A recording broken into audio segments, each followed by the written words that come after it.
നമസ്കാരം, P S today YouTube ചാനലിലേക്ക് ഏവർക്കും സ്വാഗതം. സുഹൃത്തുക്കളെ, നമ്മുടെ കമ്പനി ബോർഡ് LGS പരീക്ഷ അതുപോലെ തന്നെ ബിവറേജ് LDC പരീക്ഷകളൊക്കെ എത്തിക്കഴിഞ്ഞു. പ്രിലിംസ് എക്സാമുകൾ പ്രിപ്പയർ ചെയ്യുന്നതിന് വേണ്ടിയിട്ട് നമ്മളൊരു 50 ഡേയ്സ് ചലഞ്ച് ക്ലാസ് ഇവിടെ ആരംഭിക്കാൻ പോവുകയാണ്. കഴിഞ്ഞ വർഷങ്ങളിൽ PSC നടത്തിയ പ്രധാനപ്പെട്ട പ്രിലിമിനറി പരീക്ഷകളിൽ നിന്നുള്ള ക്വസ്റ്റ്യൻ പേപ്പേഴ്സ് അനലൈസ് ചെയ്താണ് നമ്മളുടെ ക്ലാസ്സുകൾ സെറ്റ് ചെയ്തിരിക്കുന്നത്. അതുകൊണ്ട് തന്നെ വളരെ വളരെ ഇമ്പോർട്ടന്റ് ആയ ക്ലാസ് ആണിത്. അപ്പൊ സുഹൃത്തുക്കളെ, എല്ലാവരും നമ്മുടെ ഈ 50 ഡേയ്സ് ചലഞ്ചിൽ ജോയിൻ ചെയ്യുവാൻ അഭ്യർത്ഥിക്കുന്നു. നമുക്ക് സമയം കളയേണ്ട, നമ്മുടെ ആദ്യത്തെ ക്ലാസ്സിലേക്ക് കടക്കാം. ഇന്ത്യയിലെ ആദ്യത്തെ അണ്ടർ വാട്ടർ മെട്രോ നിലവിൽ വന്നത് എവിടെയാണ്? ഉത്തരം കൊൽക്കത്ത. ഒത്തിരി സുഹൃത്തുക്കൾക്ക് അറിയാവുന്ന പോയിന്റ് ആയിരിക്കും. ഇന്ത്യയിലെ ആദ്യത്തെ അണ്ടർ വാട്ടർ മെട്രോ, അതായത് ജലത്തിന്റെ അടിയിലൂടെയുള്ള മെട്രോ നിലവിൽ വന്നത് എവിടെയെന്ന് ചോദിച്ചാല് അത് കൊൽക്കത്തയിലാണ്. ഇന്ത്യയിലെ ആദ്യത്തെ അണ്ടർ വാട്ടർ മെട്രോ ആരംഭിച്ച തീയതി 2024 മാർച്ച് 6. ഇമ്പോർട്ടന്റ് ആയിട്ട് പഠിച്ചോളെ, നമ്മുടെ പ്രധാനമന്ത്രിയായിട്ടുള്ള നരേന്ദ്രമോദിയായിരുന്നു ഉദ്ഘാടനം ചെയ്തത്. ഇന്ത്യയിലെ ആദ്യത്തെ അണ്ടർ വാട്ടർ മെട്രോ ആരംഭിച്ച തീയതി എന്നാ സുഹൃത്തുക്കളെ? 2024 മാർച്ച് മാസം 6 പഠിക്കുക. അണ്ടർ വാട്ടർ മെട്രോയുടെ നീളം 16.6 കിലോമീറ്റർ ആണ്. അണ്ടർ വാട്ടർ മെട്രോയുടെ നീളം എത്രയാണ്? 16.6 കിലോമീറ്റർ ആണ്. അണ്ടർ വാട്ടർ മെട്രോ സ്ഥിതി ചെയ്യുന്ന നദി ഹൂഗ്ലി നദി. പഠിക്കുക, ഇമ്പോർട്ടന്റ് ആണ്. ഇന്ത്യയിലെ ആദ്യത്തെ അണ്ടർ വാട്ടർ മെട്രോ ഏത് നദിക്ക് കുറുകയാണ് എന്ന് PSC ചോദിക്കും. ഉത്തരം ഹൂഗ്ലി നദിക്ക് കുറുകയാണ്. കൊൽക്കത്ത അണ്ടർ വാട്ടർ മെട്രോ ബന്ധിപ്പിക്കുന്ന നഗരങ്ങൾ ചോദിച്ചു കഴിഞ്ഞാൽ ഹൗറയെയും സാൾട്ട് ലേക്കിനെയും തമ്മിലാണ്. പഠിക്കുക, ഇമ്പോർട്ടന്റ് പോയിന്റ് ആണ്. കൊൽക്കത്ത അണ്ടർ വാട്ടർ മെട്രോ ബന്ധിപ്പിക്കുന്ന കൊൽക്കത്തയിലെ നഗരങ്ങളെയൊക്കെയെന്ന് ചോദിച്ചു കഴിഞ്ഞാൽ ഹൗറയെയും അതുപോലെ തന്നെ സാൾട്ട് ലേക്കിനെയും തമ്മിലാണ്. അണ്ടർ വാട്ടർ മെട്രോയിൽ ഭൂഗർഭത്തിൽ സ്ഥിതി ചെയ്യുന്ന സ്റ്റേഷനുകളുടെ എണ്ണം 3 ആണ്. അതായത് ജലത്തിന്റെ അടിയിൽ എത്ര സ്റ്റേഷൻസ് ഉണ്ടെന്ന് ചോദിച്ചാൽ 3 സ്റ്റേഷൻസ് ഉണ്ട്. ഒന്നുകൂടി പറയാം സുഹൃത്തുക്കളെ, പഠിക്കുക. ഇന്ത്യയിലെ ആദ്യത്തെ അണ്ടർ വാട്ടർ മെട്രോ നിലവിൽ വന്നത് എവിടെയാണ്? കൊൽക്കത്തയിലാണ്. ഇന്ത്യയിലെ ആദ്യത്തെ അണ്ടർ വാട്ടർ മെട്രോ ആരംഭിച്ച തീയതി 2024 മാർച്ച് 6. അണ്ടർ വാട്ടർ മെട്രോയുടെ നീളം എത്രയെന്ന് ചോദിച്ചാൽ 16.6 കിലോമീറ്റർ ആണ്. അണ്ടർ വാട്ടർ മെട്രോ സ്ഥിതി ചെയ്യുന്ന നദി ഹൂഗ്ലി നദിയാണ്. കൊൽക്കത്ത അണ്ടർ വാട്ടർ മെട്രോ ബന്ധിപ്പിക്കുന്ന കൊൽക്കത്തയിലെ നഗരങ്ങൾ ചോദിച്ചു കഴിഞ്ഞാൽ ഹൗറയെയും സാൾട്ട് ലേക്കിനെയും തമ്മിലാണ്. ഇമ്പോർട്ടന്റ് ആണ്, പഠിച്ചോളണേ. ഹൗറയെയും സാൾട്ട് ലേക്കിനെയും തമ്മിലാണ്. അണ്ടർ വാട്ടർ മെട്രോയിലെ ഭൂഗർഭത്തിൽ സ്ഥിതി ചെയ്യുന്ന സ്റ്റേഷനുകളുടെ എണ്ണം അല്ലെങ്കിൽ ജലത്തിന്റെ അടിയിൽ സ്ഥിതി ചെയ്യുന്ന സ്റ്റേഷനുകളുടെ എണ്ണം ചോദിച്ചാൽ 3 എണ്ണമാണ്. പഠിക്കുക. സ്വാതന്ത്ര്യ സമര കാലത്ത് മലബാറിൽ പ്രസിദ്ധീകരിച്ച അൽ അമീൻ പത്രവുമായി ബന്ധപ്പെട്ട് താഴെ കൊടുത്തിരിക്കുന്ന പ്രസ്താവനകളിൽ ശരിയായത് ഏത് എന്നാണ് ചോദിച്ചിരിക്കുന്നത്. നമുക്ക് നോക്കാം ഏതൊക്കെയാണ് ശരിയെന്നുള്ളത്. മുഹമ്മദ് അബ്ദുൾ റഹ്മാൻ സാഹിബിന്റെ നേതൃത്വത്തിലാണ് ആരംഭിച്ചത്. ശരിയാണ്. 1924 ഒക്ടോബർ 12 ആരംഭിച്ചത്. അതും ശരിയാണ്. 1939 ബ്രിട്ടീഷ് സർക്കാർ പത്രം നിരോധിച്ചു. അതും ശരി തന്നെയാണ്. അപ്പൊ ഇവിടെ ശരിയായ ഉത്തരം ഏതാ സുഹൃത്തുക്കളെ? ഓപ്ഷൻ എ ആണ്. 1, 2, 3 മാത്രമാണ് ശരി. പത്ര ഓഫീസ് സ്ഥിതി ചെയ്യുന്നത് താനൂരല്ല. എവിടെയായിരുന്നു പത്രം ഓഫീസ് സ്ഥിതി ചെയ്തിരുന്നത്? അത് നമ്മുടെ കോഴിക്കോടായിരുന്നു കേട്ടോ. അതൊന്ന് ഓർത്തു വെച്ചേക്കുക. അപ്പൊ ഒന്നുകൂടി പറയാം. സ്വാതന്ത്ര്യ സമര കാലത്ത് മലബാറിൽ പ്രസിദ്ധീകരിച്ച അല്ലമീൻ പത്രവുമായി ബന്ധപ്പെട്ട് താഴെ കൊടുത്തിരിക്കുന്ന പ്രസ്താവന ശരിയായത് ഏതൊക്കെയാ? മുഹമ്മദ് അബ്ദുൾ റഹ്മാൻ സാഹിബിന്റെ നേതൃത്വത്തിലാണ് ആരംഭിച്ചത്. 1939 ബ്രിട്ടീഷ് സർക്കാർ പത്രം നിരോധിച്ചു. പത്രത്തിന്റെ ഓഫീസ് സ്ഥിതി ചെയ്യുന്നത് താനൂരിലാണോ? അല്ല. പിന്നെ എവിടെയാണ്? കോഴിക്കോടാണ്. ശ്രദ്ധിച്ചോളണേ, എവിടെയാണ്? കോഴിക്കോടാണ്. അൽ അമീൻ പത്രം.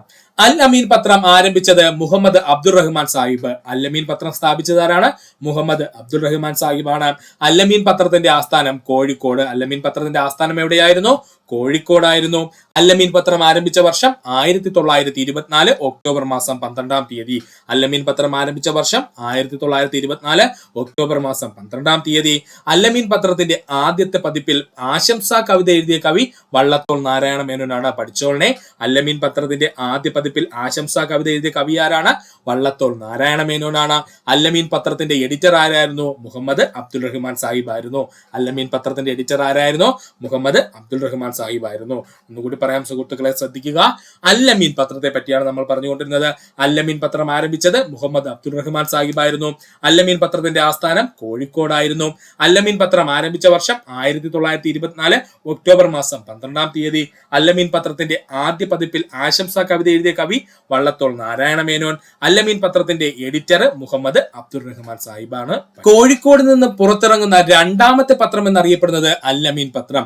കോഴിക്കോട് നിന്നും പുറത്തിറങ്ങുന്ന രണ്ടാമത്തെ പത്രം എന്നറിയപ്പെടുന്നത് ഏതായിരുന്നു? അല്ലമീൻ പത്രമായിരുന്നു. അല്ലമീൻ ദിനപത്രമായ തീയതി 1930 ജൂൺ മാസം 25-ാം തീയതി. അല്ലമീൻ ദിനപത്രമായി മാറിയത് 1930 ജൂൺ മാസം 25-ാം തീയതി. അല്ലമീൻ പത്രം ആദ്യമായി കണ്ടുകെട്ടിയ തീയതി 1930 നവംബർ മാസം 20-ാം തീയതി. അന്ന് കണ്ടുകെട്ടിയത് നമ്മുടെ തിരുവിതാംകൂർ ഗവൺമെന്റ് ആയിരുന്നു കേട്ടോ. അല്ലമീൻ പത്രം ആദ്യമായി കണ്ടുകെട്ടിയ തീയതി 1930 നവംബർ മാസം 20-ാം തീയതി ആയിരുന്നു. ആരാ കണ്ടുകെട്ടിയെന്ന് ചോദിച്ചാൽ നമ്മുടെ ബ്രിട്ടീഷുകാരുടെ ശക്തമായ ഇടപെടൽ മൂലം തിരുവിതാംകൂർ രാജവംശമായിരുന്നു ഇത് കണ്ടുകെട്ടാൻ തീരുമാനിച്ചത്. അല്ലമീൻ പത്രത്തിന്റെ 100-ാം വാർഷികം ആചരിച്ചത് 2024-ലാണ്. ഇമ്പോർട്ടന്റ് ആണ്. അല്ലമീൻ പത്രത്തിന്റെ 100-ാം വാർഷികം ആചരിച്ചത് 2024-ലാണ്. 2024-ൽ ഓൺലൈൻ പോർട്ടലിലൂടെ പുനരാരംഭിക്കുവാൻ തീരുമാനിച്ച കേരളത്തിലെ സ്വാതന്ത്ര്യ സമരകാലത്ത് ദിനപത്രം എന്നറിയപ്പെടുന്നത് അല്ലമീൻ പത്രമാണ്. 2024 ഓൺലൈൻ പോർട്ടലിലൂടെ പുനരാരംഭിക്കുവാൻ തീരുമാനിച്ച കേരള സ്വാതന്ത്ര്യ സമരകാലത്തെ ദിനപത്രം എന്ന് ചോദിച്ചാൽ അത് അല്ലമീൻ പത്രമാണ്. ഒന്നുകൂടി പറയാം സുഹൃത്തുക്കളെ, ശ്രദ്ധിക്കുക. കോഴിക്കോട് നിന്ന് പുറത്തിറങ്ങുന്ന രണ്ടാമത്തെ പത്രം എന്നറിയപ്പെടുന്നത് അല്ലമീൻ പത്രം. അല്ലമീൻ ദിനപത്രമായ തീയതി 1930 ജൂൺ മാസം 25. അല്ലമീൻ പത്രം ആദ്യമായി കണ്ടുകെട്ടിയ തീയതി 1930 നവംബർ മാസം 20. അല്ലമീൻ പത്രത്തിന്റെ 100-ാം വാർഷികം ആചരിച്ചത് 2024-ലായിരുന്നു. 2024 ഓൺലൈൻ പോർട്ടലിലൂടെ പുനരാരംഭിക്കുവാൻ തീരുമാനിച്ച കേരള സ്വാതന്ത്ര്യ സമരകാലത്തെ ദിനപത്രം എന്നറിയപ്പെടുന്നത് അല്ലമീൻ പത്രമാണ്. ആറ്റത്തിന്റെ സൗരയൂഥ മാതൃക ആരുടെ സംഭാവനയാണ്? ഉത്തരം റുദർഫോർഡിന്റെ സംഭാവനയാണ് അല്ലെ. ആറ്റത്തിന്റെ സൗരയൂഥ മാതൃക ആരുടെ സംഭാവനയാ? റുദർഫോർഡിന്റെ സംഭാവനയാണ്. ആറ്റത്തിന്റെ പ്ലം പുട്ടിംഗ് മോഡൽ ആരുടെ സംഭാവനയാ? ജെ തോംസന്റെ. ആറ്റത്തിന്റെ പ്ലം പുട്ടിംഗ് മോഡൽ മുന്നോട്ട് കൊണ്ടുവന്നത് ആരാ? ജെ തോംസൺ ആണ്. ആറ്റത്തിന്റെ വേവ് മെക്കാനിക്സ് മാതൃക കൊണ്ടുവന്നത് ഇർവിൻ ഷോഡിഞ്ചർ ആണ്. ഇമ്പോർട്ടന്റ് ആണ്. ആറ്റത്തിന്റെ വേവ് മെക്കാനിക്സ് മാതൃക കൊണ്ടുവന്നത് ആരാ? ഇർവിൻ ഷോഡിഞ്ചർ ആണ്. ആറ്റവുമായി ബന്ധപ്പെട്ട അനിശ്ചിതത്വ സിദ്ധാന്തം കൊണ്ടുവന്നത് ഹെയ്സൻബർഗ് ആണ്. ആറ്റവുമായി ബന്ധപ്പെട്ട് അനിശ്ചിതത്വ സിദ്ധാന്തം കൊണ്ടുവന്നത് ആരാണ്? ഹെയ്സൻബർഗ് ആണ്. ഒന്നുകൂടെ ശ്രദ്ധിച്ചോളണേ. ആറ്റത്തിന്റെ സൗരയൂഥ മാതൃക കൊണ്ടുവന്നത് റുദർഫോർഡ് ആണ്. ആറ്റത്തിന്റെ പ്ലം പുട്ടിംഗ് മോഡൽ കൊണ്ടുവന്നത് ജെ തോംസൺ ആണ്. ആറ്റത്തിന്റെ വേവ് മെക്കാനിക്സ് മാതൃക കൊണ്ടുവന്നത് ഇർവിൻ ഷോഡിഞ്ചർ ആണ്. അനിശ്ചിതത്വ സിദ്ധാന്തം കൊണ്ടുവന്നത് ആരാ? ഹെയ്സൻബർഗ്. ഒരു ആറ്റത്തിലെ മൗലിക കണങ്ങൾ എന്നറിയപ്പെടുന്നത് പ്രോട്ടോണ്, ഇലക്ട്രോണ്, ന്യൂട്രോണ്. ഇതാണ് നമ്മൾ നന്നായിട്ട് പഠിക്കുവാനുള്ളത്. ഒരു ആറ്റത്തിലെ മൗലിക കണങ്ങൾ എന്നറിയപ്പെടുന്ന ആരൊക്കെയാണ്? പ്രോട്ടോണും ന്യൂട്രോണും ഇലക്ട്രോണുമാണ്. അതിനു മുമ്പ് നമുക്ക് പഠിക്കുവാനുള്ളതാണ് ന്യൂക്ലിയസ്. എന്താണ് ന്യൂക്ലിയസ് എന്ന്?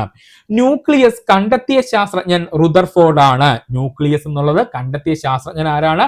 റുദർഫോർഡ് ആണ്. ആറ്റത്തിന്റെ കേന്ദ്രഭാഗം എന്നറിയപ്പെടുന്നത് ന്യൂക്ലിയസ്. ആറ്റത്തിന്റെ കേന്ദ്രഭാഗം എന്നറിയപ്പെടുന്ന ഭാഗം ഏതാണ്? അത് ന്യൂക്ലിയസ് ആണ്. ആറ്റത്തിന്റെ ഭൂരിഭാഗവും ശൂന്യമാണ് എന്നും പോസിറ്റീവ് ചാർജ് മുഴുവൻ കേന്ദ്രീകരിച്ചിരിക്കുന്ന ഒരു ഭാഗമുണ്ട് എന്നും കണ്ടെത്തിയ ശാസ്ത്രജ്ഞൻ ഏണസ്റ്റ് റുദർഫോർഡ് ആണ്. ഇതൊക്കെ സ്റ്റേറ്റ്മെന്റ് ലെവലിൽ വരും. ആറ്റത്തിന്റെ ഭൂരിഭാഗവും ശൂന്യമാണ് എന്നും പോസിറ്റീവ് ചാർജ് മുഴുവൻ കേന്ദ്രീകരിച്ചിരിക്കുന്ന ഒരു ഭാഗമുണ്ട് എന്നും കണ്ടെത്തിയ ശാസ്ത്രജ്ഞൻ ആരാണ്? ഏണസ്റ്റ് റുദർഫോർഡ് ആണ്. ആറ്റത്തിന്റെ പോസിറ്റീവ് ചാർജ് മുഴുവൻ കേന്ദ്രീകരിച്ചിരിക്കുന്ന ഭാഗം ന്യൂക്ലിയസ് ആണ് എന്ന് പറഞ്ഞത് ആരാണ്? ഏണസ്റ്റ് റുദർഫോർഡ് ആണ്. ആറ്റത്തിന്റെ പോസിറ്റീവ് ചാർജ് മുഴുവൻ കേന്ദ്രീകരിച്ചിരിക്കുന്ന ഭാഗം ന്യൂക്ലിയസ് ആണ് എന്ന് പറഞ്ഞത് ആരാണ്? അതും ഏണസ്റ്റ് റുദർഫോർഡ് ആണ്. ആറ്റത്തിന്റെ മുഴുവൻ മാസും കേന്ദ്രീകരിച്ചിരിക്കുന്നത് ന്യൂക്ലിയസിലാണ്. ഇമ്പോർട്ടന്റ് ആണ്. PS ചോദിച്ചിട്ടുണ്ട്. ആറ്റത്തിന്റെ മുഴുവൻ മാസും കേന്ദ്രീകരിച്ചിരിക്കുന്ന ഭാഗം ന്യൂക്ലിയസ് ആണ്. ആറ്റത്തിന് പോസിറ്റീവ് ചാർജ് ഉള്ള കേന്ദ്രമുണ്ട് എന്ന് ശാസ്ത്രലോകം അംഗീകരിച്ച വർഷം 1911. ആറ്റത്തിന് പോസിറ്റീവ് ചാർജ് ഉള്ള ഒരു കേന്ദ്രമുണ്ട് എന്ന് ശാസ്ത്രലോകം അംഗീകരിച്ച വർഷം ചോദിച്ചു കഴിഞ്ഞാൽ അത് 1911-ലാണ്. ന്യൂക്ലിയസിൽ കാണപ്പെടുന്ന കണികകളാണ് പ്രോട്ടോണും ന്യൂട്രോണും. ഇമ്പോർട്ടന്റ് ആണ്. ന്യൂക്ലിയസിനുള്ളിൽ കാണപ്പെടുന്ന കണികകൾ എന്നറിയപ്പെടുന്ന ആരൊക്കെയാ? പ്രോട്ടോണും ന്യൂട്രോണുമാണ്. ന്യൂക്ലിയസിന്റെ ചാർജ് പോസിറ്റീവ് ചാർജ്. ഓർക്കണം, ന്യൂക്ലിയസിന്റെ ചാർജ് എന്താണ്? പോസിറ്റീവ് ചാർജ് ആണ്. പ്രോട്ടോണുകളും ന്യൂട്രോണുകളും ചേർന്ന് രൂപം കൊള്ളുന്നത് ന്യൂക്ലിയോണുകൾ. പ്രോട്ടോണുകളും ന്യൂട്രോണുകളും ചേർന്ന് രൂപം കൊള്ളുന്നതിനെ നമ്മൾ എന്താ വിളിക്കുന്നത്? ന്യൂക്ലിയോണുകൾ എന്നാണ്. ആറ്റത്തിന്റെ വലിപ്പം ന്യൂക്ലിയസിനേക്കാൾ എത്ര മടങ്ങ് വലുതാണെന്ന് ചോദിച്ചാൽ 10⁵ ഇരട്ടി വലിപ്പമുണ്ട്. ഓർക്കണം, ആറ്റത്തിന്റെ വലിപ്പം ന്യൂക്ലിയസിനെ വെച്ച് നോക്കുമ്പോൾ എത്ര മടങ്ങ് മടങ്ങ് വലിപ്പമുണ്ടെന്ന് ചോദിച്ചാൽ 10⁵ വലിപ്പം കൂടുതലാണ്. ഇത് ഇങ്ങനെ തന്നെ ഓർത്തോളണം. +2 ലെവൽ ഓൾറെഡി PSC ചോദിച്ച ക്വസ്റ്റൻ ആണ്. ഒന്നുകൂടി ആവർത്തിക്കാം.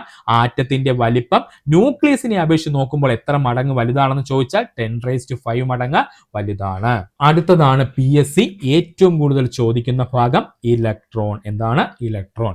ആറ്റത്തിലെ നെഗറ്റീവ് ചാർജ് ഉള്ള കണമെന്നും ലോഹങ്ങളുടെ ചാലകത നിർണയിക്കുന്നതെന്നും ഒരു ലോഹ പദാർത്ഥത്തിന്റെ രാസ സ്വഭാവം നിർണയിക്കുന്നതുമായ ഘടകം ഏതാണത്? ഇലക്ട്രോൺ ആണ്. 3 പോയിന്റുകൾ പറഞ്ഞു. ആറ്റത്തിലെ നെഗറ്റീവ് ചാർജ് ഉള്ള കണം എന്നറിയപ്പെടുന്നത് ഇലക്ട്രോൺ ആണ്. ലോഹങ്ങളുടെ ചാലകത നിർണയിക്കുന്നതാരെന്ന് ചോദിച്ചാൽ അത് ഇലക്ട്രോൺ ആണ്. ഒരു ലോഹ പദാർത്ഥത്തിന്റെ രാസ സ്വഭാവം നിർണയിക്കുന്നതാരെന്ന് ചോദിച്ചാൽ അത് ഇലക്ട്രോൺ ആണ്. ഒരു ആറ്റത്തിലെ ചലിക്കുന്ന കണങ്ങൾ എന്നറിയപ്പെടുന്നത് ഇലക്ട്രോൺ ആണ്. ഒരു ആറ്റത്തിലെ ചലിക്കുന്ന കണങ്ങൾ എന്നറിയപ്പെടുന്നത് ആരെയാണ്? ഇലക്ട്രോണിനെയാണ്. ഒരു ആറ്റത്തിലെ ഏറ്റവും ഭാരം കുറഞ്ഞ മൗലിക കണമെന്നും ഒരു മൂലകത്തിന്റെ രാസപ്രവർത്തനത്തിന് നിർണായക പങ്കുവഹിക്കുന്ന അറ്റോമിക കണിക എന്നും അറിയപ്പെടുന്നത് ഇലക്ട്രോൺ ആണ്. ഒരു ആറ്റത്തിലെ ഏറ്റവും ഭാരം കുറഞ്ഞ മൗലിക കണമെന്നും ഒരു മൂലകത്തിന്റെ രാസപ്രവർത്തനത്തിന് നിർണായക പങ്കുവഹിക്കുന്ന അറ്റോമിക കണിക എന്നിങ്ങനെ അറിയപ്പെടുന്നത് ആരെയാണ്? ഇലക്ട്രോണിനെയാണ്. ഇലക്ട്രോൺ കണ്ടെത്തിയത് JJ തോംസൺ ആണ്. LGS മുതൽ ഡിഗ്രി വരെയുള്ള പരീക്ഷകൾക്ക് പ്രതീക്ഷിച്ചോളണം. ഇലക്ട്രോൺ കണ്ടെത്തിയത് ആരെന്ന് ചോദിച്ചു കഴിഞ്ഞാൽ അത് JJ തോംസൺ ആണ്. ഇലക്ട്രോണിന്റെ മാസ് 9.1009 × 10⁻⁻31 ആണ്. വേറൊന്നുമില്ല, 9, 10, 9 എന്ന് എഴുതുക. ആദ്യത്തെ 9 ശേഷം ഒരു കുത്തിടുക. × 10⁻31 ആണ്. ഓർത്തോളണേ. അപ്പോൾ ഇലക്ട്രോണിന്റെ മാസ് എത്രയാണ്? 9.109 × 10⁻⁻31 ആണ്. ഇലക്ട്രോണിന്റെ ചാർജ് എന്ന് പറയുന്നത് 1.602 × 10⁻⁻19 കൂളോംബ് ആണ്. ഓർക്കണം, ഇലക്ട്രോണിന്റെ ചാർജ് എന്ന് പറയുന്നത് 1.602 × 10⁻⁻19 കൂളോംബ് ആണ്. ഒരു ഇലക്ട്രോണിന്റെ മാസ് പ്രോട്ടോണിന്റെ മാസിന്റെ 1/1837 ഭാഗമായിരിക്കും. ഇത് ഇങ്ങനെ അങ്ങ് ഓർത്ത് വെച്ചോളണം. സ്റ്റേറ്റ്മെന്റ് ലെവലോ അല്ലെന്നുണ്ടെങ്കിൽ ഡയറക്റ്റ് ക്വസ്റ്റ്യനോ ഈ ഒരു ഭാഗത്ത് നിന്ന് പ്രതീക്ഷിക്കാം. ഒരു ഇലക്ട്രോണിന്റെ മാസ് പ്രോട്ടോണിന്റെ മാസ് വെച്ച് നോക്കുമ്പോൾ അതിന്റെ മാസിന്റെ 1/1837 ഒരു ഭാഗം ആയിരിക്കും. ഇലക്ട്രോണിന്റെ ചാർജ് ആദ്യമായി കണ്ടെത്തിയ ശാസ്ത്രജ്ഞൻ മില്ലീക്കൻ ആണ്. ഇലക്ട്രോണിന്റെ ചാർജ് ആദ്യമായി കണ്ടെത്തിയ ശാസ്ത്രജ്ഞൻ ആരാണ്? മില്ലീക്കൻ ആണ്. LGS ലെവൽ ഓൾറെഡി ചോദിച്ചുള്ള ക്വസ്റ്റ്യൻ ആണ്, ശ്രദ്ധിക്കണം. ഇലക്ട്രോണിന്റെ ചാർജ് ആദ്യമായി കണ്ടെത്തിയ ശാസ്ത്രജ്ഞൻ ആരാണ്? മില്ലീക്കൻ ആണ്. ഇലക്ട്രോണിന്റെ ചാർജ് കണ്ടെത്താനായി നടത്തിയ പരീക്ഷണം ഓയിൽ ഡ്രോപ്പ് പരീക്ഷണം. ഇലക്ട്രോണിന്റെ ചാർജ് കണ്ടെത്താനായി നടത്തിയ പരീക്ഷണമാണ് ഓയിൽ ഡ്രോപ്പ് പരീക്ഷണം. ഇലക്ട്രോണിന്റെ മാസും ഇലക്ട്രിക്കൽ ചാർജും തമ്മിലുള്ള അനുപാതം കണ്ടെത്തിയത് JJ തോംസൺ ആണ്. ഇലക്ട്രോണിന്റെ മാസും ഇലക്ട്രിക്കൽ ചാർജും തമ്മിലുള്ള അനുപാതം കണ്ടെത്തിയത് ആരാണ്? JJ തോംസൺ ആണ്. ഇലക്ട്രോണുകളെ കണ്ടെത്തുന്നതിന് വേണ്ടി JJ തോംസൺ നടത്തിയ പരീക്ഷണം കാഥോഡ് റേ ട്യൂബ് പരീക്ഷണം. ഇലക്ട്രോണുകൾ കണ്ടെത്തുന്നതിന് വേണ്ടി JJ തോംസൺ നടത്തിയ പരീക്ഷണം എന്ത് പേരിൽ അറിയപ്പെടുന്നത്? കാഥോഡ് റേ ട്യൂബ് പരീക്ഷണം എന്നാണ്. ഇലക്ട്രോണിന്റെ ദ്വൈത സ്വഭാവം മുന്നോട്ട് വെച്ചത് ലൂയിസ് ഡി ബ്രോഗ്ലി ആണ്. ഇതും PSC ചോദിച്ചിട്ടുണ്ട് +2 ലെവല്. ഇലക്ട്രോണുകളുടെ ദ്വൈത സ്വഭാവം അല്ലെങ്കിൽ ഡ്യുവൽ നേച്ചർ മുന്നോട്ട് വെച്ചത് ആരെന്ന് ചോദിച്ചു കഴിഞ്ഞാൽ അത് ലൂയിസ് ഡി ബ്രോഗ്ലി ആണ്. ആരാണ്? ലൂയിസ് ഡി ബ്രോഗ്ലി ആണ്. ഇലക്ട്രോൺ എന്ന വാക്ക് ആദ്യമായി ഉപയോഗിച്ച ശാസ്ത്രജ്ഞൻ ജോർജ് ജോൺസ്റ്റൺ സ്റ്റോണിയാണ്. ഇലക്ട്രോൺ എന്ന വാക്ക് ആദ്യമായി ഉപയോഗിച്ച ശാസ്ത്രജ്ഞൻ ആരാണ്? George Johnston സ്റ്റോണിയാണ്. പരീക്ഷണങ്ങളിലൂടെ ഇലക്ട്രോണുകളുടെ തരംഗ സ്വഭാവം അല്ലെങ്കിൽ വേവ് നേച്ചർ തെളിയിച്ചത് CJ ഡേവിസണും അതുപോലെ LH ജർമ്മനും ചേർന്നാണ്. ഓർത്തോളണം, പരീക്ഷണങ്ങളിലൂടെ ഇലക്ട്രോണുകളുടെ തരംഗ സ്വഭാവം അല്ലെങ്കിൽ വേവ് നേച്ചർ തെളിയിച്ചതാരെന്ന് ചോദിച്ചാൽ അത് CJ ഡേവിസണും അതുപോലെ LH ജർമ്മനും ചേർന്നാണ്. അടുത്തതായിട്ട് നമ്മൾ നോക്കുവാൻ പോകുന്നതാണ് ന്യൂട്രോൺ. ഏതാണ് ന്യൂട്രോൺ? ന്യൂട്രോൺ കണ്ടെത്തിയത് ജെയിംസ് ചാഡ്വിക് ആണ്. ന്യൂട്രോൺ കണ്ടെത്തിയത് ആരാണ്? ജെയിംസ് ചാഡ്വിക് ആണ്. ഇപ്പോൾ നമ്മൾ പ്രോട്ടോൺ കണ്ടെത്തിയത് ആരെന്ന് ചോദിച്ചിരുന്നു, ഇലക്ട്രോൺ കണ്ടെത്തിയത് ആരെന്ന് പഠിച്ചിരുന്നു, അതുപോലെ ന്യൂട്രോൺ കണ്ടെത്തിയത് ആരെന്ന് നമ്മൾ പഠിച്ചിരുന്നു. അതുകൊണ്ട് ഓർത്ത് വെച്ചോളണം, പ്രോട്ടോൺ കണ്ടെത്തിയത് റുദർഫോർഡ് ആണ്. ഇലക്ട്രോൺ കണ്ടെത്തിയത് ആരാണ്? JJ തോംസൺ ആണ്. അതുപോലെ ഇപ്പോഴത്തെ ന്യൂട്രോൺ കണ്ടെത്തിയത് ആരാണ്? ജെയിംസ് ചാഡ്വിക് ആണ്. ഇത് പഠിക്കുവാനുള്ള കോഡ് എന്താണ്? PEN-RTC എന്നങ്ങ് പഠിച്ചു വെച്ചോളണം കേട്ടാ. PEN പെൻ എന്ന് എഴുതുക, താഴെ RTC എന്ന് എഴുതുക. ഇതിൽ P എന്ന് പറഞ്ഞ പ്രോട്ടോൺ, കണ്ടെത്തിയത് ആരാണ്? തൊട്ട് താഴെ R ആണ്, അതുകൊണ്ട് റുദർഫോർഡ്. ഇനി E എന്ന് പറഞ്ഞാൽ ഇലക്ട്രോൺ കണ്ടെത്തിയത് ആരാണ്? തൊട്ട് താഴെ T ആണ്, അപ്പോൾ JJ തോംസൺ ആണ്. ഇനി N എന്ന് പറഞ്ഞു കഴിഞ്ഞാൽ ന്യൂട്രോൺ ആണ്. Nന്റെ തൊട്ട് താഴെ കിടക്കുന്നത് ആരാണ്? C ആണ്. C എന്ന് പറഞ്ഞാൽ ജെയിംസ് ചാഡ്വിക് ആണ്. PEN-RTC എന്നുള്ള ഈ കോഡ് അങ്ങ് ഓർത്ത് വെക്കുക. ന്യൂട്രോൺ കണ്ടെത്തിയപ്പോൾ ആരാണ്? ജെയിംസ് ചാഡ്വിക് ആണ്. ആറ്റത്തിലെ ചാർജ് ഇല്ലാത്ത കണം ന്യൂട്രോൺ ആണ്. ഓർക്കുക, ആറ്റത്തിന് നമ്മൾ ചാർജ് ഇല്ല എന്ന് പറഞ്ഞു. ഇപ്പൊ രണ്ടാമത്തെ പോയിന്റ് നമ്മൾ എന്താ പറഞ്ഞത്? ആറ്റത്തിനുള്ളിൽ ചാർജ് ഇല്ലാത്ത കണം ആരെന്ന് ചോദിച്ചാൽ അത് ന്യൂട്രോൺ ആണ്. അപ്പോൾ ആറ്റത്തിന് ചാർജ് ഇല്ല എന്ന് നമ്മൾ പറഞ്ഞു. അതുപോലെ ആറ്റത്തിനുള്ളിൽ ചാർജ് ഇല്ലാത്ത കണമേ എന്ന് ചോദിച്ചാൽ അത് ന്യൂട്രോൺ ആണ്. പിന്നെ നമ്മൾ ആദ്യം പഠിച്ച പോയിന്റ് ഒന്നുകൂടി ആവർത്തിക്കുകയാണ്. ആറ്റത്തിന് എപ്പോഴാണ് ചാർജ് ലഭിക്കുന്നത്? അത് പ്ലാസ്മ അവസ്ഥയിലാണ്. ആറ്റത്തിന് ചാർജ് ലഭിക്കുന്നത് പ്ലാസ്മ അവസ്ഥയിലാണ്. 1932 ആറ്റത്തിനുള്ളിൽ ചാർജ് ഇല്ലാത്ത കണമായ ന്യൂട്രോൺ ഉണ്ട് എന്ന് ശാസ്ത്രീയമായി തെളിയിച്ച ശാസ്ത്രജ്ഞൻ ജെയിംസ് ചാഡ്വിക് ആണ്. 1932 ആറ്റത്തിനുള്ളിൽ ചാർജ് ഇല്ലാത്ത കണങ്ങളുണ്ട്, അവയെ ന്യൂട്രോൺ ആണ് എന്ന് ശാസ്ത്രീയമായി തെളിയിച്ച ശാസ്ത്രജ്ഞൻ ആരാണ്? ജെയിംസ് ചാഡ്വിക് ആണ്. ഇവിടെ നിന്ന് PS ചോദിച്ചിട്ടുണ്ട്.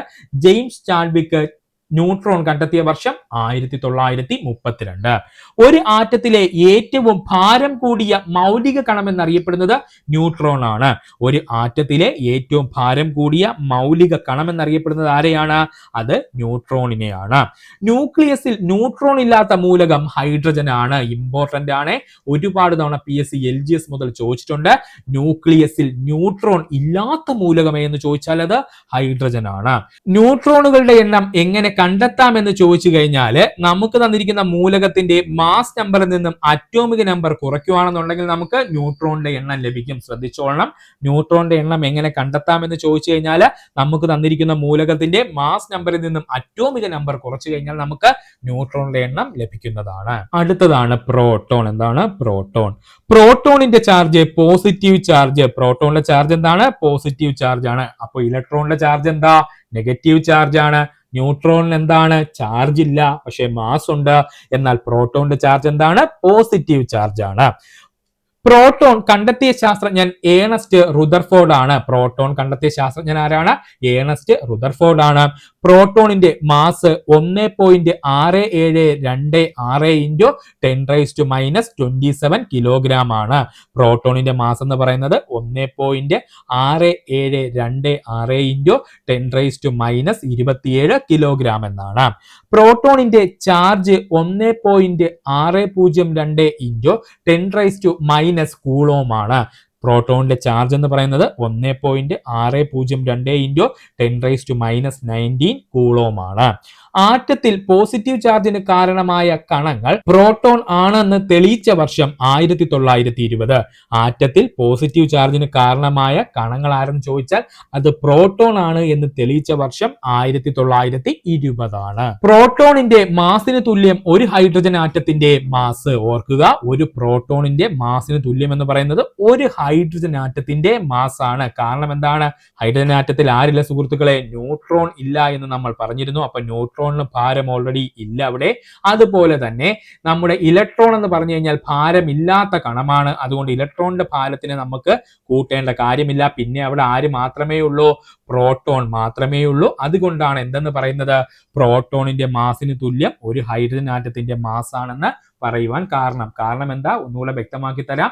ഈ ഹൈഡ്രജൻ ആറ്റത്തിനകത്ത് ന്യൂട്രോൺ ഇല്ല എന്ന് നമ്മൾ പറഞ്ഞു. അപ്പൊ ഏറ്റവും ഭാരമുള്ള ന്യൂട്രോൺ അവിടെ ഇല്ല. പിന്നെ എന്താ പറഞ്ഞത്? പിന്നെ ഉള്ളത് ഇലക്ട്രോണും പ്രോട്ടോണും മാത്രമാണ്.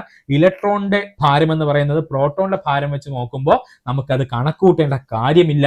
അങ്ങനെയാണെന്നുണ്ടെങ്കിൽ നമ്മുടെ പ്രോട്ടോണിന്റെ മാസിന് തുല്യം എന്ന് പറയുന്നത് ഒരു ഹൈഡ്രജൻ ആറ്റത്തിന്റെ മാസ് ആണെന്ന് നമുക്ക് പറയാം. കാരണം എന്താ? ഇവിടെ പ്രോട്ടോൺ മാത്രമേ ഉള്ളൂ. ഒരു ആറ്റം ഏതാണെന്ന് തീരുമാനമെടുക്കുന്നത് അതിനുള്ളിലെ പ്രോട്ടോണുകളുടെ എണ്ണമാണ്. ഇമ്പോർട്ടന്റ് ആണ്, +2 ലെവൽ ചോദിച്ചതാണ്. ഒരു ആറ്റം ഏതാണെന്ന് തീരുമാനമെടുക്കുന്നത് അതിനുള്ളിലെ പ്രോട്ടോണുകളുടെ എണ്ണമാണ്. വീണ്ടും പറയുന്നു, ഒരു ആറ്റം ഏതാണ് എന്ന് തീരുമാനമെടുക്കുവാനുള്ള അവകാശം ആരാണ്? അതിലെ പ്രോട്ടോണുകളുടെ എണ്ണത്തിനാണ് അവകാശം.